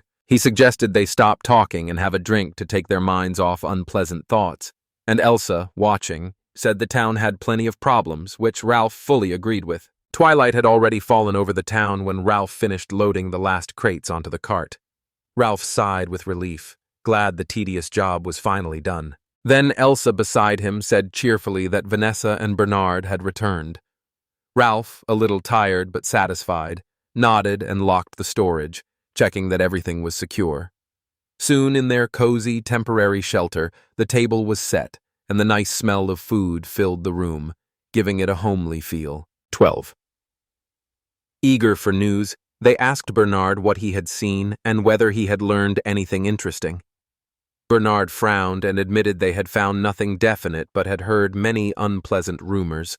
After placing the dishes on the table, she signaled it was time to stop talking and focus on dinner. Saying she had made something special, she invited everyone to enjoy the meal. The food quickly drew everyone's attention and they began to eat. Then he tensed and his ears pricked at a faint sound. He asked everyone to quiet down, saying he sensed someone outside the room, and the group grew alert as tension mounted. Nardi and Rolf stepped outside with their weapons ready and carefully scanned the area, searching the shadows in every corner. But despite their caution, they found no one. Standing before the art, relaxed and distant, they thought it might be only imagination. Then Elsa's anxious voice came from the house, urgently calling them back. Returning in a rush, their hearts pounded with anxiety, and by the house they saw Elsa shaking with worry and pointing at the warehouse door, saying someone might have gotten inside, while Ravel frowned, sure he had locked it, but his confidence wavered when he saw her serious, troubled face. Carefully opening the warehouse door, they began a slow search. In the dim oil lamp light, their faithful wolf pup Reissi scurried between the crates. Stopping at a crate, he barked loudly, and his bark rang through the whole warehouse, filling the room with alarming sounds. Bernard and Ralph looked at each other tensely, exchanging cautious glances. Gripping the sword hilt, he moved cautiously toward the box where Reissi had clearly found something, and a scene he had not expected to see unfolded before him. Curled on a pile of soft rags inside the box, a small bee scarab slept peacefully. Its tiny ears barely twitched, and its breathing stayed steady and quiet. A little girl slept peacefully in bed, her breathing steady and calm. Elsa approached the child and sat on the edge of the bed, watching how peacefully and carefree she slept. Meanwhile, Ralph, standing nearby, wondered who the girl was and how she had ended up with them. Frowning, he wondered how she had managed to get in. Bernard, sitting by the window, guessed the girl had probably climbed through the window, which was large enough for a child to crawl through. At that moment, Reissi, the loyal wolf pup, ran up to the girl and gently licked her cheek with a warm tongue. When she woke, warm touches greeted her, and seeing the puppy, a happy smile spread across her face. Joy quickly turned to anxiety when she noticed people around her. She instinctively snarled at them, showing small fangs in fear. Ralph, trying not to scare her, spoke to the people nearby. When he looked at her face, he noticed one of her hands was covered in dried blood. She reached out carefully and took the little girl's hand between her fingers, trying not to scare her. Seeing this, Vanessa stepped closer and gently but firmly asked the girl to let her check the wound. A hesitant girl reluctantly held out her hand. Vanessa gently turned the palm and saw a deep wound that, while not healed, could become infected without treatment. Closing her eyes, Vanessa focused and her wand glowed with a soft light that began to heal. The light wrapped the wound and slowly closed it. Vanessa smiled as the girl's skin grew smooth and healthy again. Stroking her face gently, Vanessa asked whether she felt better. The girl, who had been watching Vin closely all this time, looked at her hand in surprise, noticed the wound was gone, and smiled broadly with gratitude shining in her eyes. The mentor leaned toward the girl and said that although her wounds had healed, she should still take a bath to fully cleanse herself. The girl asked nervously whether it would hurt, and he gently shook his head, assuring her it would be fine. Later, Ralph walked up to Bernard, who was standing with his back turned, and asked whether he had found everything he was looking for. Bernard said he had, and that he found the children's things in the storeroom. Seeing Bernard worried, he asked what was wrong, and Bernard admitted he could not shake a bad feeling. With anxiety in her voice, Nasa called from the bathroom, asking Bernard to come immediately.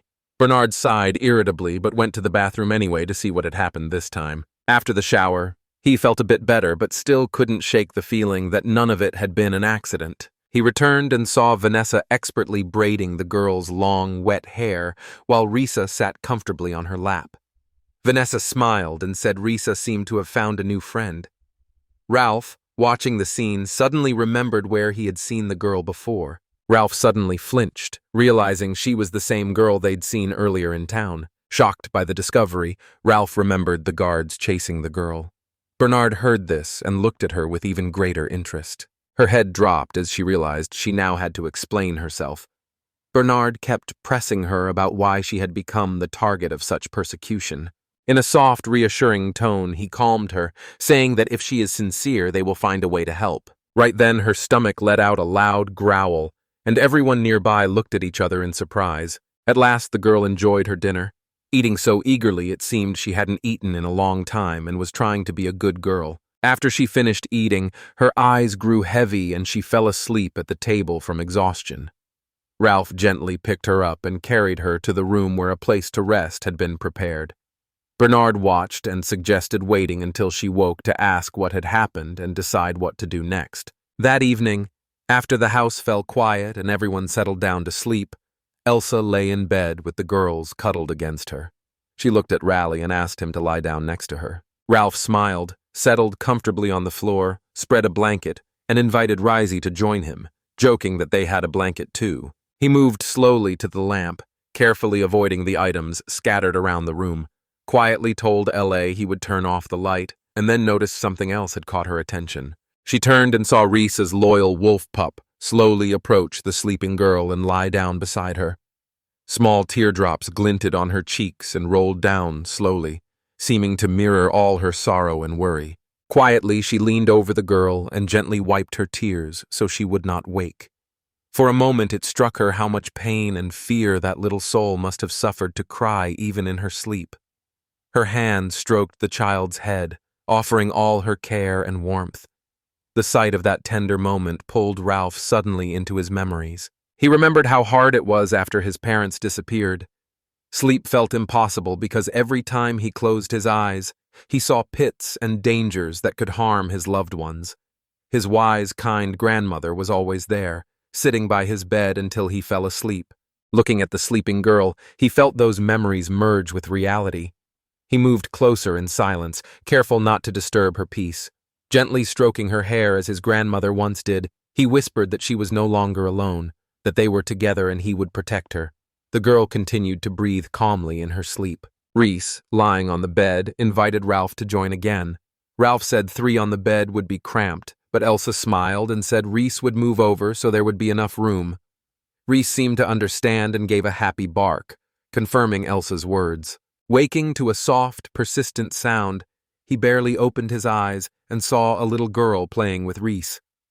The pup wagged his tail happily and the girl smiled, praising how good he was. Finally awake, he told her the wolf cub was named Reissi and introduced himself and Stelza, who had just woken up. Still a bit wary, the girl asked Reissi if these people could be trusted. The wolf pup barked happily, seeming to confirm it. The girl calmed down and finally said she would tell them her name too, introducing herself as Gunia, and Elsa and Ralph exchanged looks of relief and happiness. Then Elsa, smiling softly, suggested they go to breakfast after washing up and changing. Later, everyone gathered at the table and enjoyed breakfast. Ralph, meanwhile, looked thoughtfully at his plate. After breakfast, everyone went outside. Ralph introduced Bernard and Vanessa to Nagunia.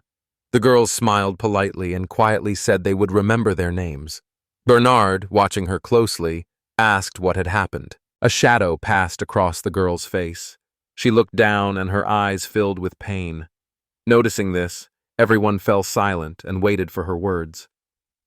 Nagunia took a deep breath and admitted she did not want to remember what had happened to her. All eyes stayed on her, feeling the weight of her memories. Gunia said she felt the presence of kind people near her, so she was sure they could help her. Collecting her thoughts, the girl spoke sharply to Ralph and asked him to bring paper and a pen.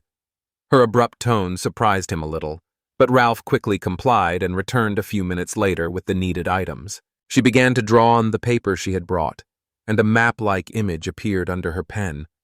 Bernard looked at the sketch and for a moment imagined a divine language, but soon realized it was only a local dialect. 12. You noticed the strange symbols and asked Bernard whether it was a divine language. His answer surprised you. Nagunia drew quickly and confidently, trying to copy every detail. She admitted she had been found under a tree. She stared at the massive tree towering in the city center. And Ralph, hearing this, felt impressed and curious, because it was the spirit tree. He asked what they were doing under the tree, and Nagunia began a sad story, explaining they had been forced to work in a mine beneath it. Gunya began her story with trembling memories. She described living in constant fear, always under threat of brutal attacks. Merciless villains beat them every day, injuring their bodies and crushing their will, turning life into an endless nightmare. She said they were forced to endure humiliation and pain with no hope of rescue. Beyond the beatings, they were always cold from hunger. They received so little food they constantly had stomach pains. A scrap of bread was worth its weight in gold, and they learned to value every grain they could get. Hunger became their constant companion, deepening their suffering and sapping their strength. He kept telling the story, remembering how they were locked in a cage like animals, with iron bars that made any thought of freedom impossible. And sometimes at night, in the silence, people in black cloaks came and took someone away. No one knew what happened to the unlucky, and none ever returned. So a heavy cloud of fear hung over them. One day, the other prisoners decided to help her. They realized someone had to call for help, or they would all face death. At night, when the guards let their guard down, they freed Nigenia from the cage. Fear and despair filled the night, but she managed to get away and ran through the forest not knowing what lay ahead, trusting that freedom would bring a better life. Her freedom lasted only a short time. The pursuers tracked her and began the chase. Exhausted and terrified, she ran, knowing she could not stop. Her heart pounded like never before as she hid. Even in that horror, she did not give up, searching for a way to escape. Everyone listened to her story in silence, taking in the depth of her suffering. Ralph absorbed every word, and a picture of the horror hiding behind the walls beneath the spirit tree slowly formed in his mind. He realized that all the rumors they had heard before were true.